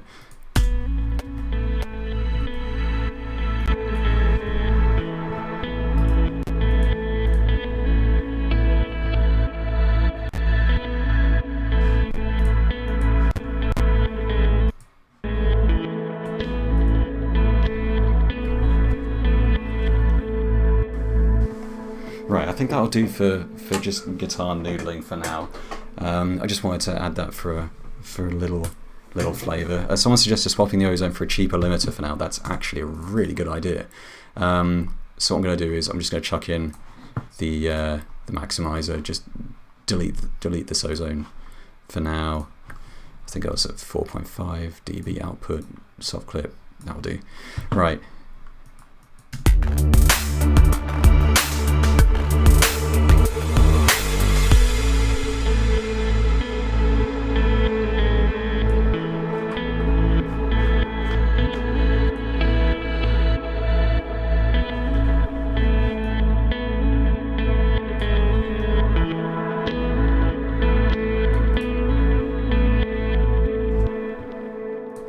Okay, that's kind of neat. I'm just going to adjust the EQ here, so I'm just going to turn lows down a bit, turn the highs up, and I might turn the presence up on this on the sound. So anyway, this guitar combi, it's so I've got the clean reverb. I've got this Sorry, I've got the Kuasa Vermilion rack extension here. I love the Kuasa amps. They're really, really cool. I've actually switched to using a lot of the Joey Sturgis Tones amps recently, particularly the Misha Mansour amps for heavier stuff. That's really good, especially with the 7th string. Sounds absolutely fantastic. But this is great for kind of twangy, clean guitar parts. So that's going through the RE2A compressor, just to kind of, basically it gives it this really nice kind of attack, but completely flattens the signal, which I kind of think works kind of nicely on the guitar. Then it goes through its VE3, which I think sounds great on guitars. You can just whack one of those on, not change any of the settings, and it sounds great. Then that goes through the reverser, so you get those kind of reverse tails on the end. And then it goes through this guitar rig, which I might take off. I've already got delays all over the place, so I might as well use that. So I'm gonna just change that.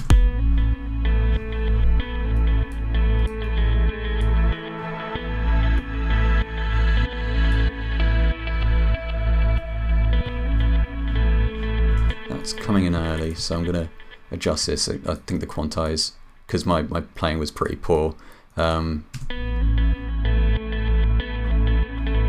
Yes, that's wrong.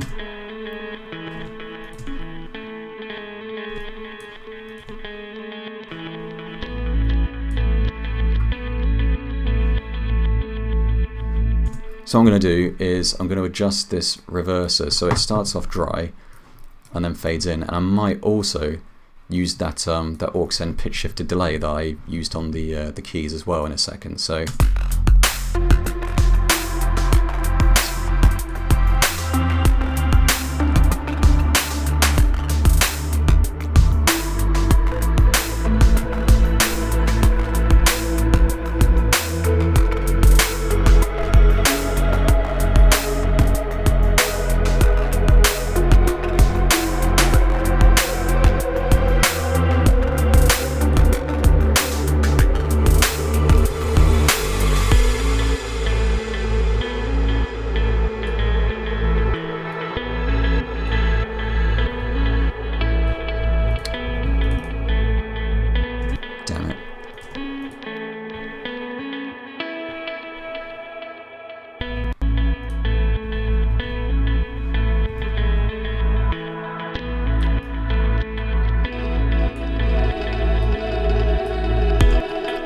totally gonna have that fade in because that sounds like it'd be kind of fun.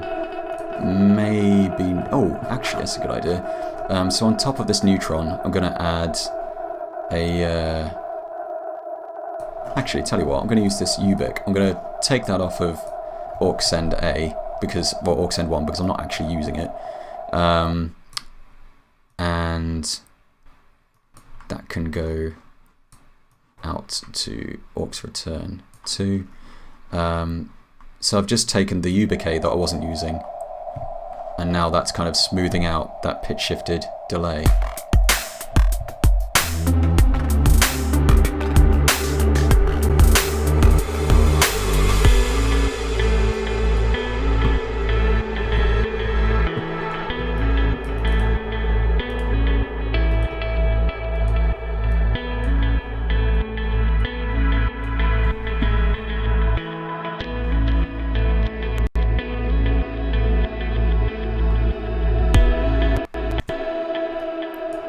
That's sounding kind of nice and ethereal. So what I'm probably going to do is just have that section repeat again, then it will go back into the blocks again, and then I think I'll round off this track. That's my plan anyway. I was going to add some more textural stuff, but to be honest, I think there's plenty going on with the crazy pitch shifted reverb stuff. In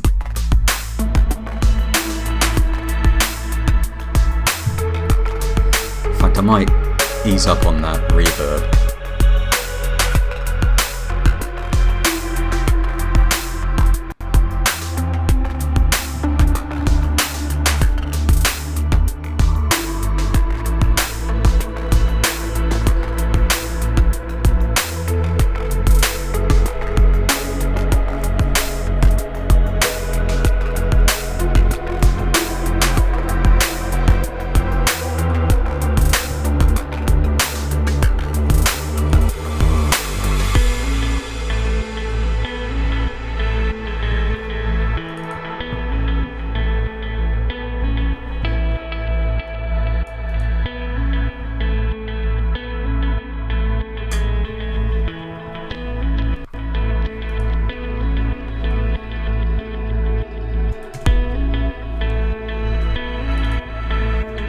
sounds like it's a little early.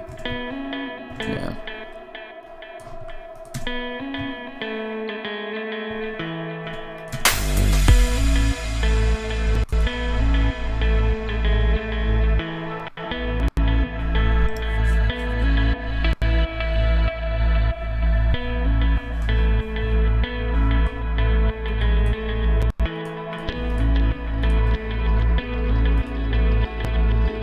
Actually, yeah, I'm gonna take that reverb off because I preferred it without.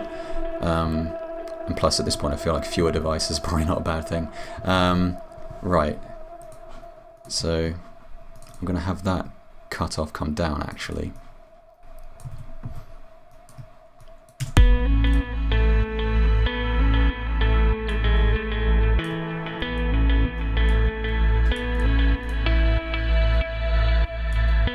So I'm gonna join those clips. Just adjust the crossfade so it's not as sudden a cut.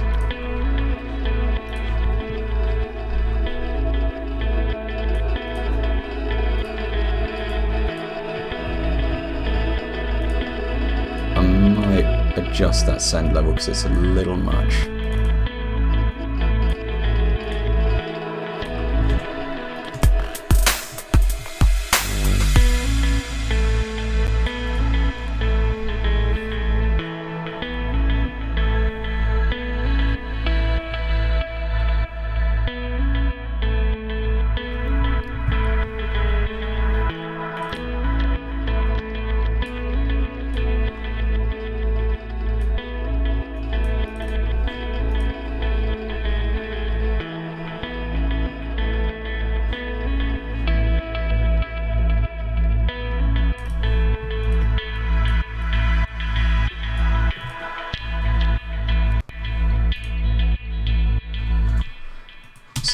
So if I have that last bass tone end a bar early,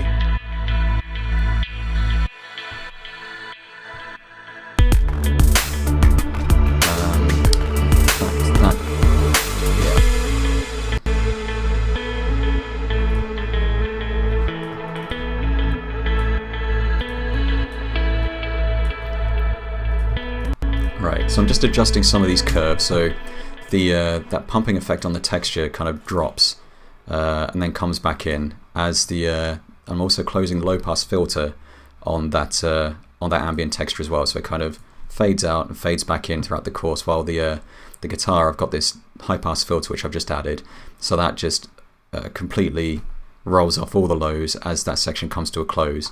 Then I'm going to add that little reverser again. I might stretch it just for a little bit of variation and maybe turn the level down a little bit, because otherwise I think I might be a bit much. So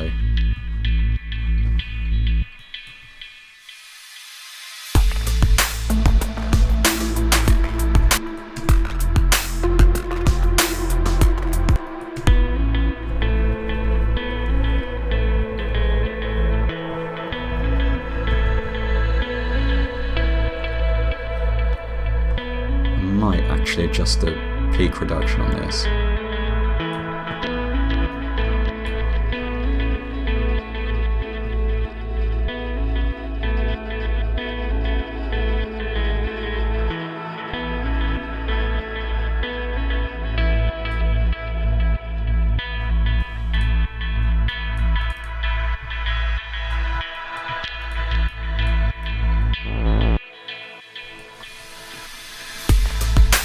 So right, that seems like an opportune moment to bring it back to that section, and then just have a nice ending. So that will take it to, I reckon that will take it to about just over 3 minutes or so, and then I'll have a fade out of some sort, and I think that'll be it for this track. I need to check out this guitar section because I think there are some pops in there, which is a bit annoying. So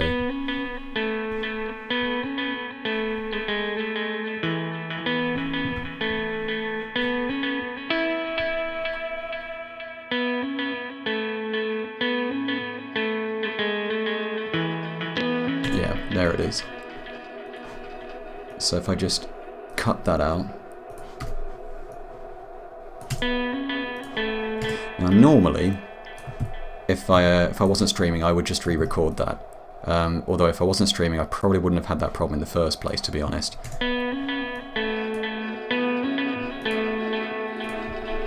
So annoyingly, I'm going to have to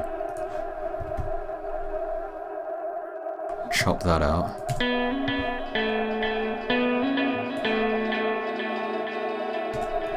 So I'm just going to copy that and pop it over here.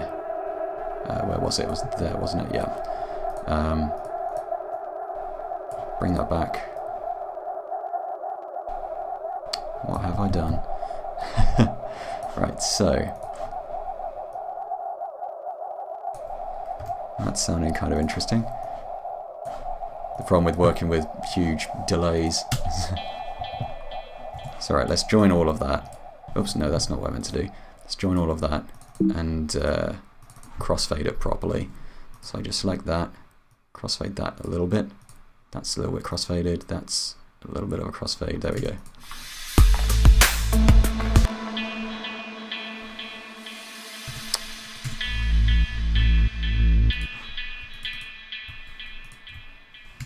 Don't know why I actually did that. So right.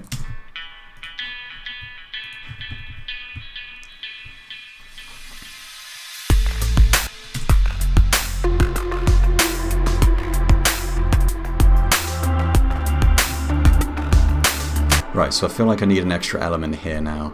And I'm going to add an extra sort of a ride there or something. Probably not going to add to Polyplex because I feel like that's already taxing things as it is. So I'm just going to copy and paste that for now. I'll adjust that in a bit.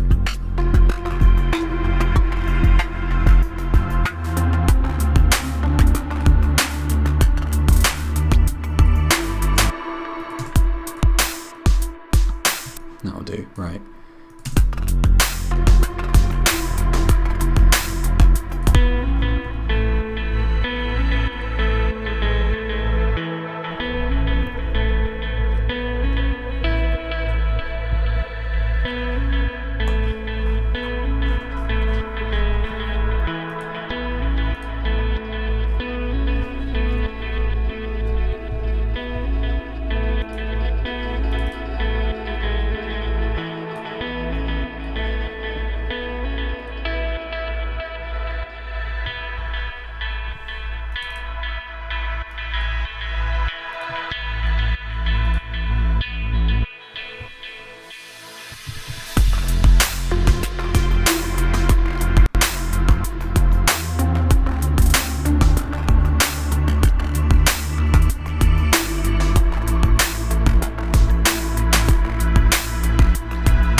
Actually, I might, yeah, I'm going to have that just play the single chord again, have that bass in again, and just remove that first bend again, so...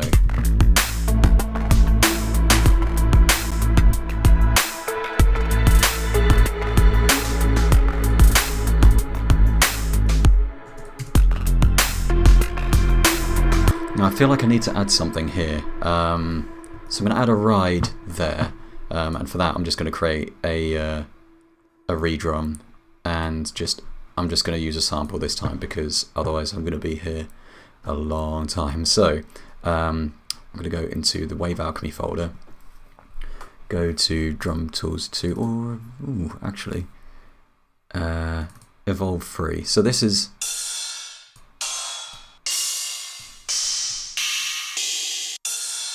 That could work if I adjust the length. No.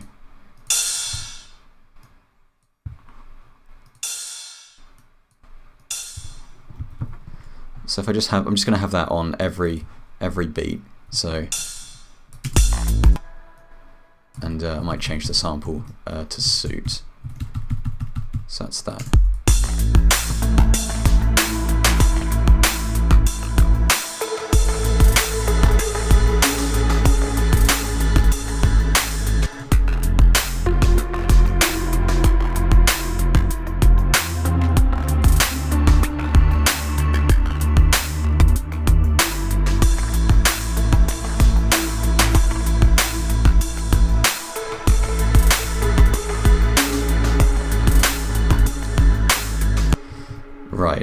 still feel like there needs to be a, how about every offbeat? That's not a bad idea, let's try that.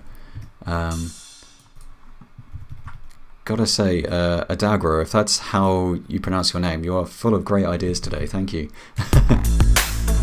Yeah, that sounds great.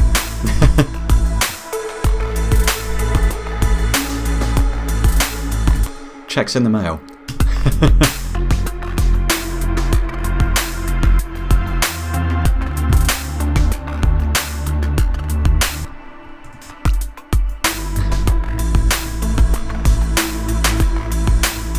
Right, okay, there's still something missing.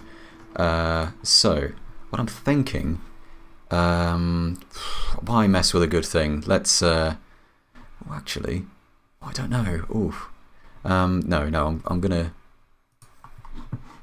stick with the program and add a pad from Europa Relay, and it's not going to be pumping this time. So.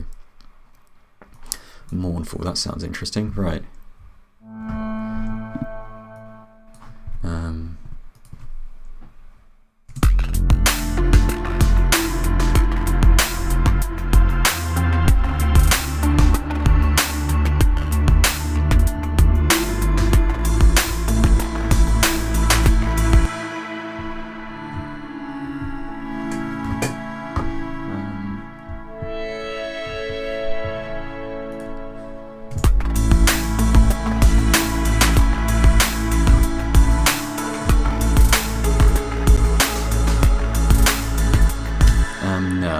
That pad's not really working. Digital Classic.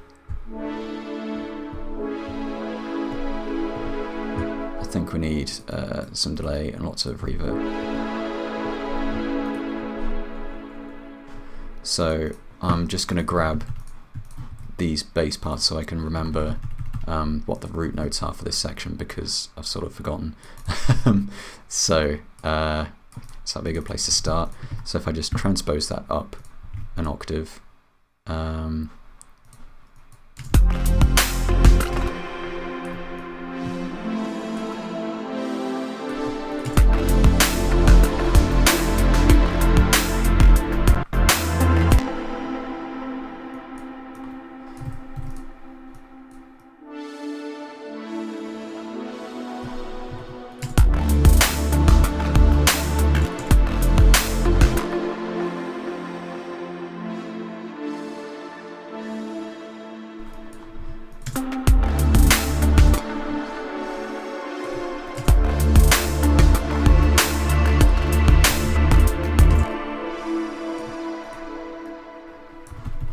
Okay, I don't want that attack, so I'm going to adjust these envelopes because I just want it to, yeah.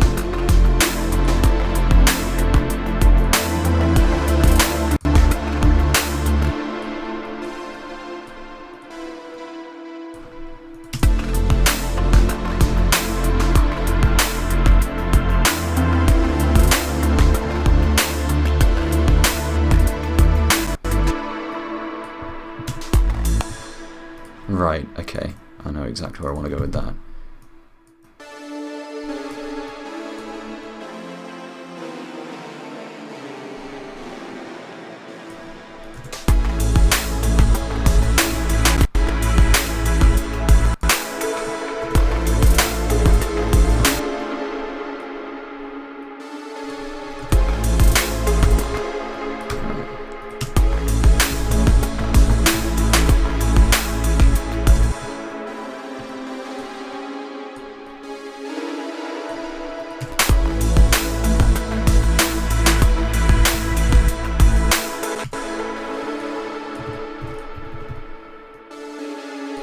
Right, okay, I think we're getting somewhere now. Someone joked about adding vocals to this, but I might add some reverby vocals, because I'm kind of feeling that might be cool for the end.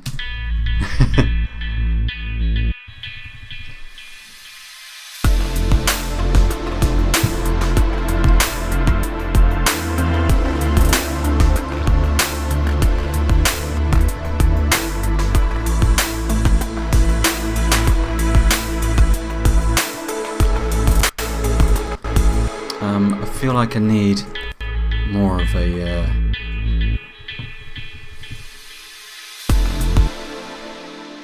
I need...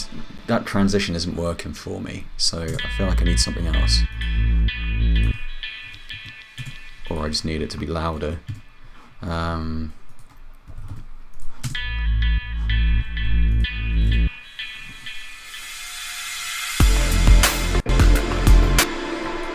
Or maybe the pad should fade in as well.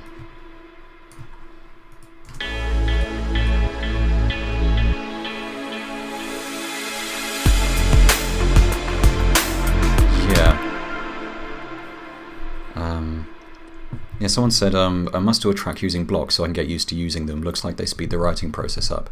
Yeah, they really do. I mean, to be honest, if I was working on a track myself, I would probably be spending a lot more time adding variations and that kind of thing.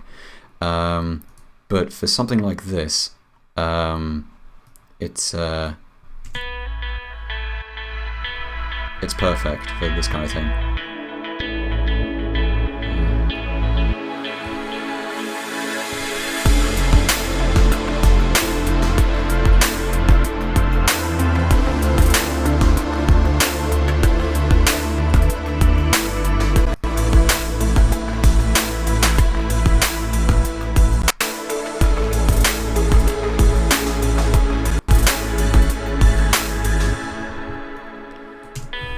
Right, yeah, I think we're getting somewhere now.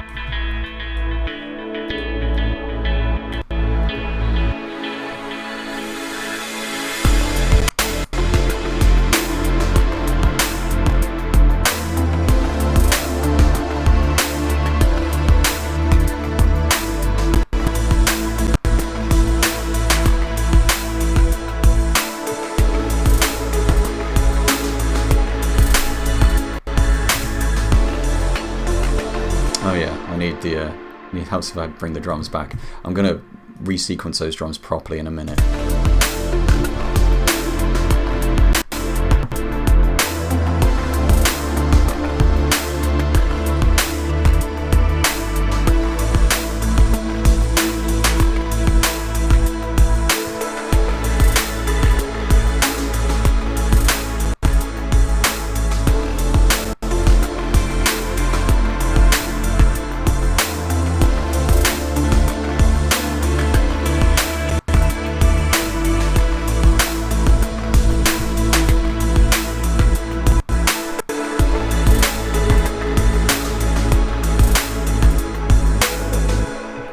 Yeah, okay, I know exactly what I'm going to do here. I'm going to add a little vocal thing here, so you get to watch me look all strange as I record some vocals. So I'm just going to wash them in reverb and see how it goes. And then I can kind of show some pitch editing to correct what will undoubtedly be some awful vocals. So I'm just going to roll off the lows. I'm going to head over to Studio One and I'm going to disable my microphone monitoring so I can use the so I can just record them in Reason. So here goes.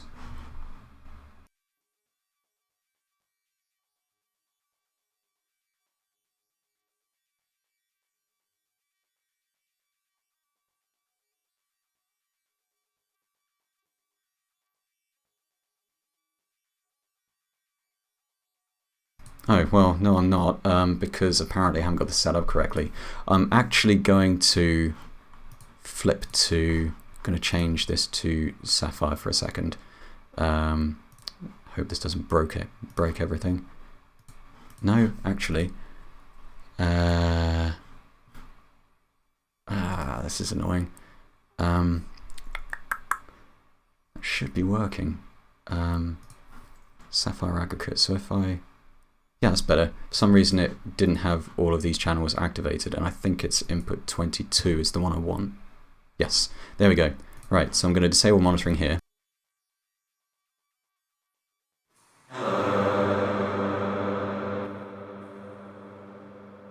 So now the audio has come through Reason, except there's a lot of latency, so it's really off-putting for me.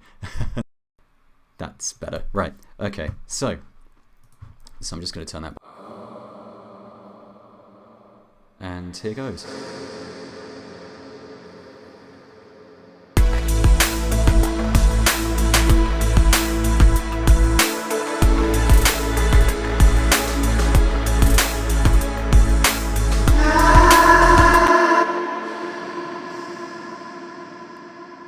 Okay, that was way too loud. Whoa. Okay, let's try that again. I'm actually going to mute some of this stuff so I can reduce the chance of it stuttering on me.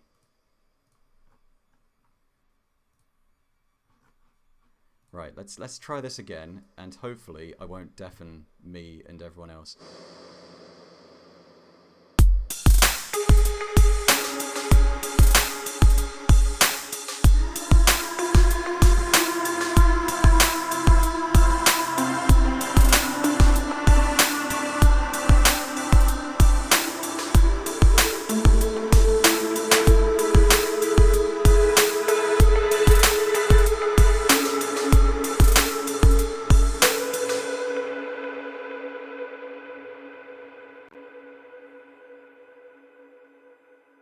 Right, so let's have a play with this.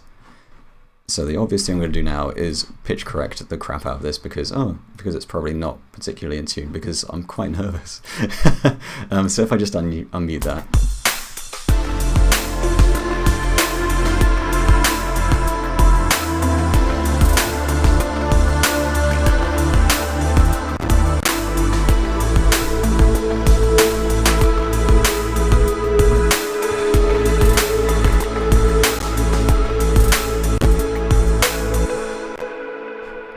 Sounds like it's wrapping things up nicely, so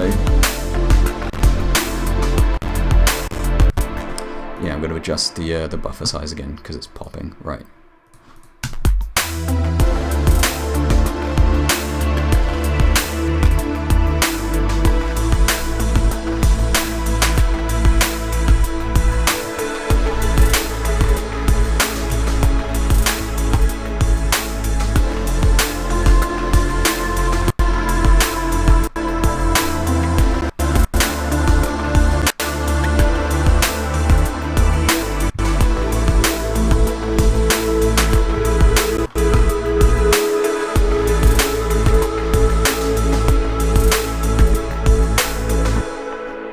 Okay, so I'm probably just gonna hold that note and just have it kind of fade out systematically. So I'm just gonna adjust the feedback on the delay so we get this nice delay wash.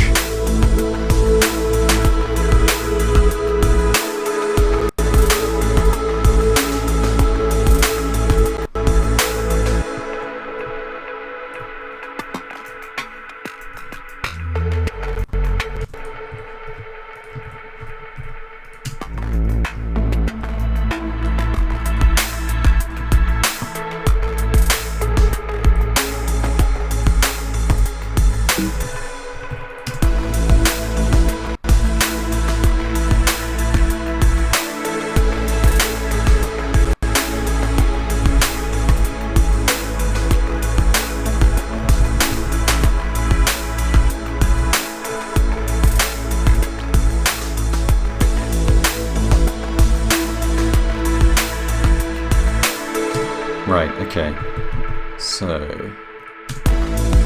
now I'm going to adjust the time on this reverb, so actually no I'm not, I'm going to adjust the dry wet so it gets more smeared as this section goes on, so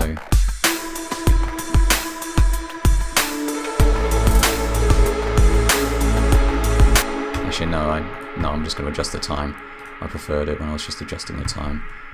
The problem with delay feedback washes is if you hover over the section with the reverb wash, then you're going to end up with lots of feedback.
I'm just going to repeat that until the track naturally kind of fades out. I might bring in the intro texture again, so it kind of bookends the track at the start and finish.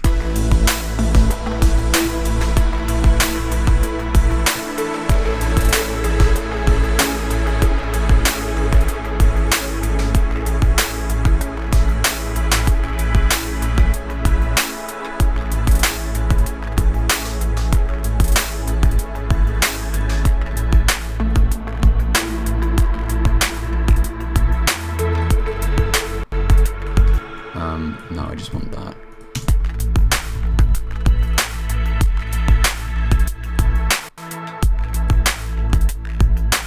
Oh yeah.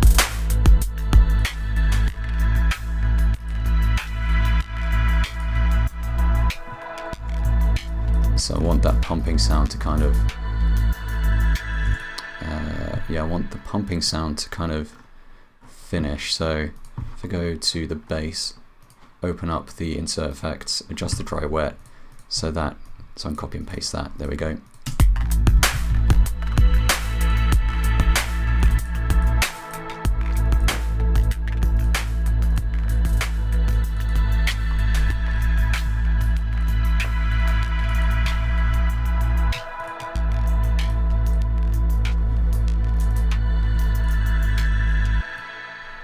Right, okay, so now I'm going to have that fade out as well.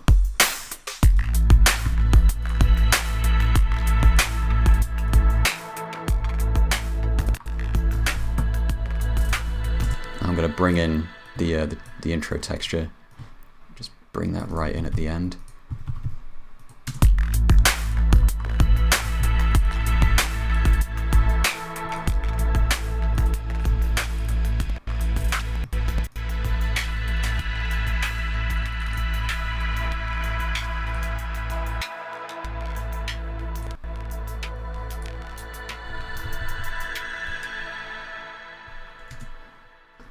Yeah, so I want to extend that.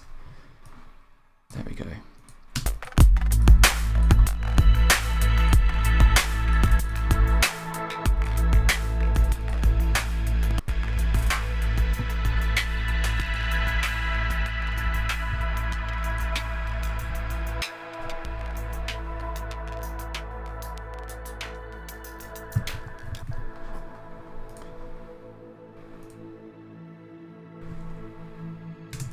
Yeah, I want the glitchy drums to fade out as well. So I'm just wrapping this up.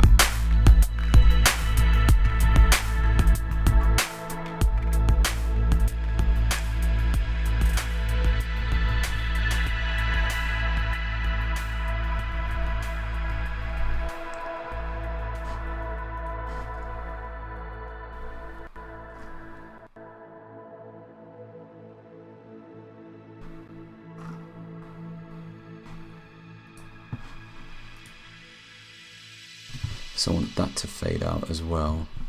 I shall leave that. I kind of like that. Yeah, so I was originally just gonna have was gonna have that sort of texture finish the track, but well, finish with the rest of the track. But I actually kind of like having just the little sort of remnants at the end. So I'm just gonna have that fade out there, and I think that should fade out correctly.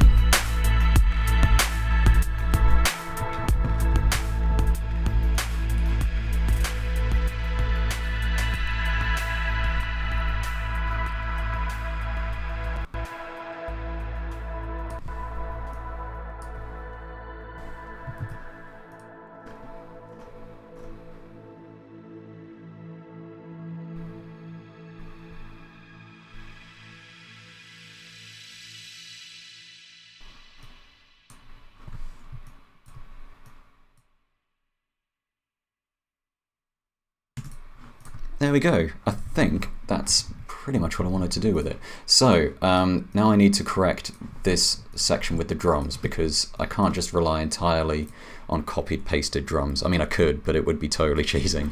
So I'm going to get some more of these. So I'm going to undo that, go back to the Polyplex channel and click on center track, and I will modify those manually once this is done.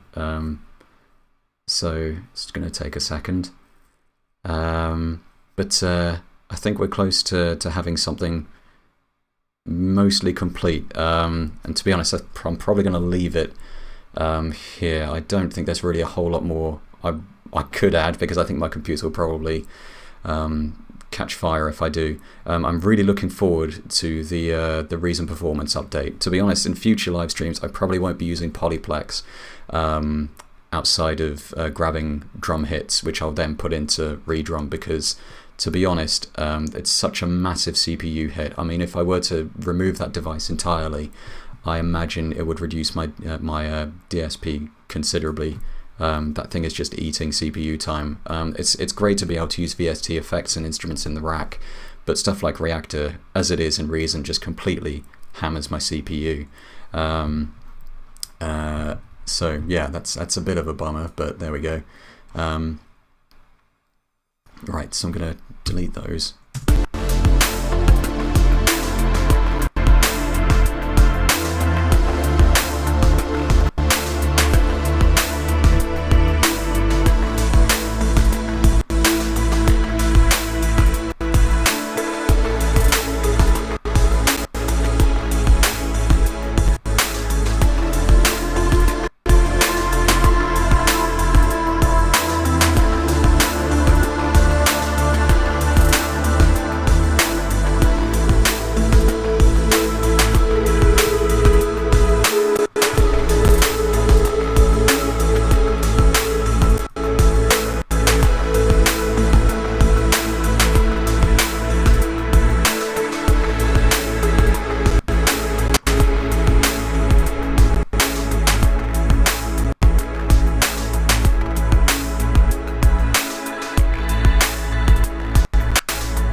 I was going to remove some of this extra percussion, so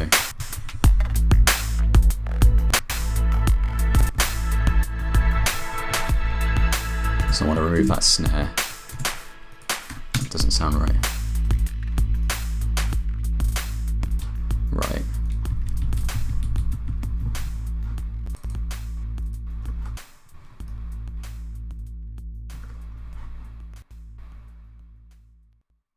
Okay, so right, what I will probably do is, before I listen to that, because I want to have a proper listen of this during the stream. So what I'm probably going to do is I'm going to bounce it, and while I'm bouncing it, I will answer some of this stuff that's in the Twitch chat, and then we can have a proper listen without any pops. Actually, before I do that, I'm going to put the original ozone limiter back on. To be honest, I don't, like I said before, I don't really tend to mix with any post-mix effects on. It's a really bad habit as far as I'm concerned, and yeah, I'm really not a fan. And this isn't my typical mastering setup. I tend to use an EQ, and I'm just going to bounce it because I could be explaining this stuff while I'm bouncing. So I'm just going to export that, put it in my export folder, 4816. Ozone handles dithering, so you can disable that. So I'm just going to export it as it is. Right. So what was I saying? Yeah, this isn't my typical post-mix setup. I tend to use a couple of devices by Newfangled Audio as part of the Elevate bundle. One of them is called Equivocate, or EQ-wivocate, as depending on how you want to pronounce it, which has a fantastic match EQ function. So I use that to kind of boost a particular sort of set of bands around the low mids and around 12K as well, just subtle boosts, and a little bit of a mid cut, just to kind of, just a sort of typical smile EQ, but not ridiculously over the top. And then there's a limiter called Elevate. Now the reason I haven't put those on here is because those things absolutely kill CPU. I mean, they sound absolutely fantastic, especially Elevate. I've never heard a limiter that sounds that good. But if you're using it in full band mode, it just completely annihilates your CPU. So there's that. So I'm going to have a look. Someone has said redrum over Kong. Yes, I like Kong. But the thing is, I really wish they'd just break out the effects.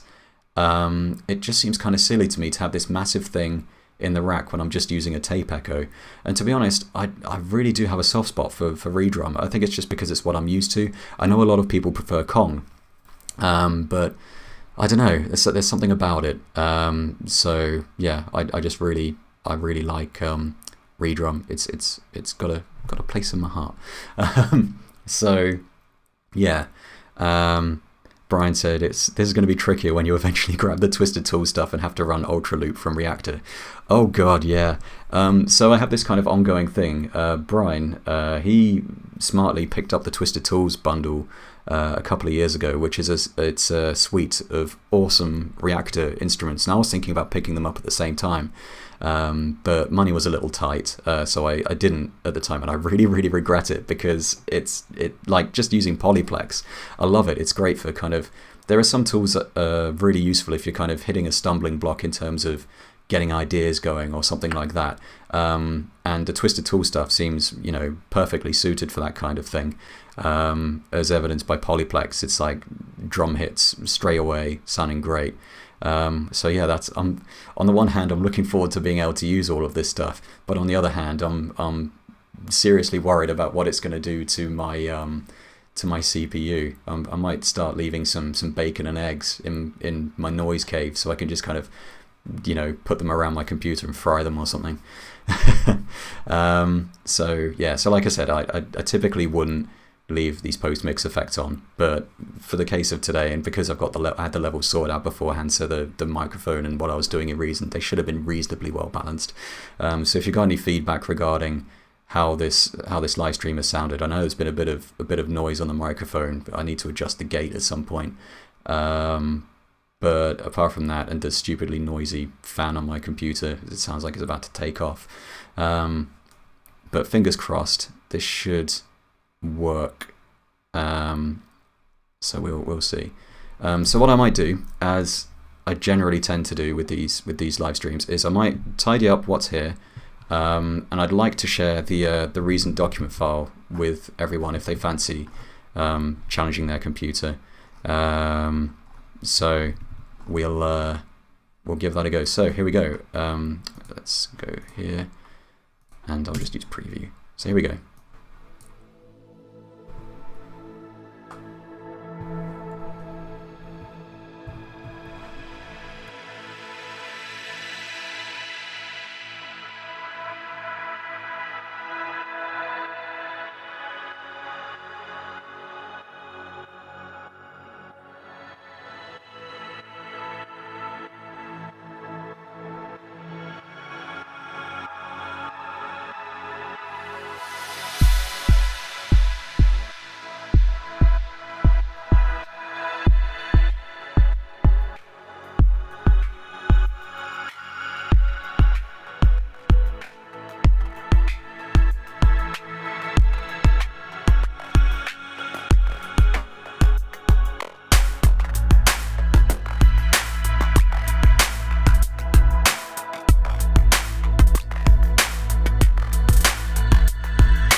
Cool. Okay. There's a few things I want to tweak.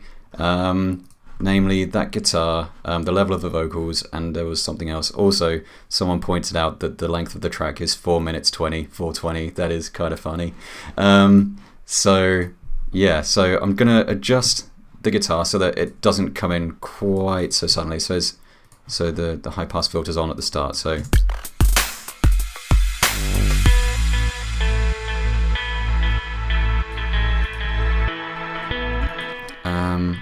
And I'm gonna add a bit of reverb to the or I'm gonna automate the reverb so there's more of it when it comes in. So it's just a little tweak. This is the problem. Once you start tweaking. Actually no, I want that to be an insert. So against my better judgment I'm gonna put in another reverb insert. So that's all dry. And then start that about there. Yeah, there we go.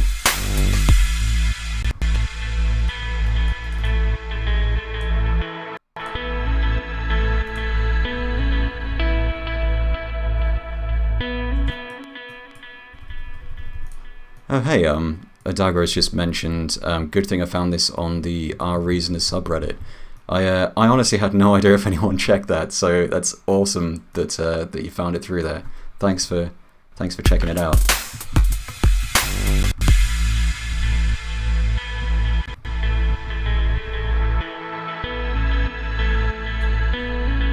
Right, I want to turn the right up a little bit. I want to turn the end vox down a little bit.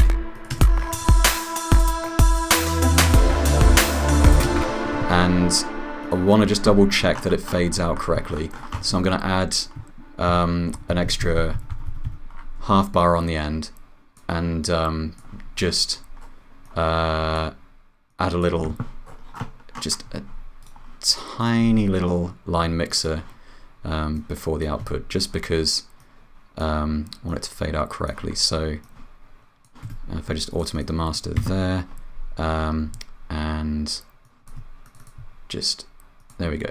So that should, if there's anything that's sort of lingering, that should fix it. I don't think there was anything else I was going to change. Oh yeah, there was. So I'm going to bring in that kind of cool pitch shifty effect on the keys towards the end as well, because I like that effect and I feel like it's a shame that I'm only using it the once in the track. So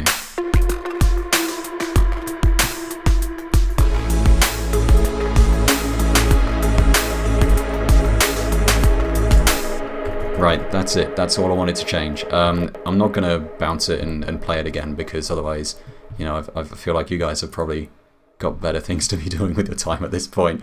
Yeah, so there we go. That is a tune that I wrote from start to finish. I have no idea what I'm going to call it yet. I'm gonna sort of ponder it. Like I said, I might make some further mix tweaks. Yeah, that's pretty much it. So I'm just going to save it before anything terrible happens. So yeah, I think that was a reasonably successful return to the music making live streams, although with a bit of a rocky start and a bit of hairiness with the CPU intensity. Definitely won't be relying on Reaktor-based stuff for these live streams. I don't think, not until either I get a faster computer or I figure out a way to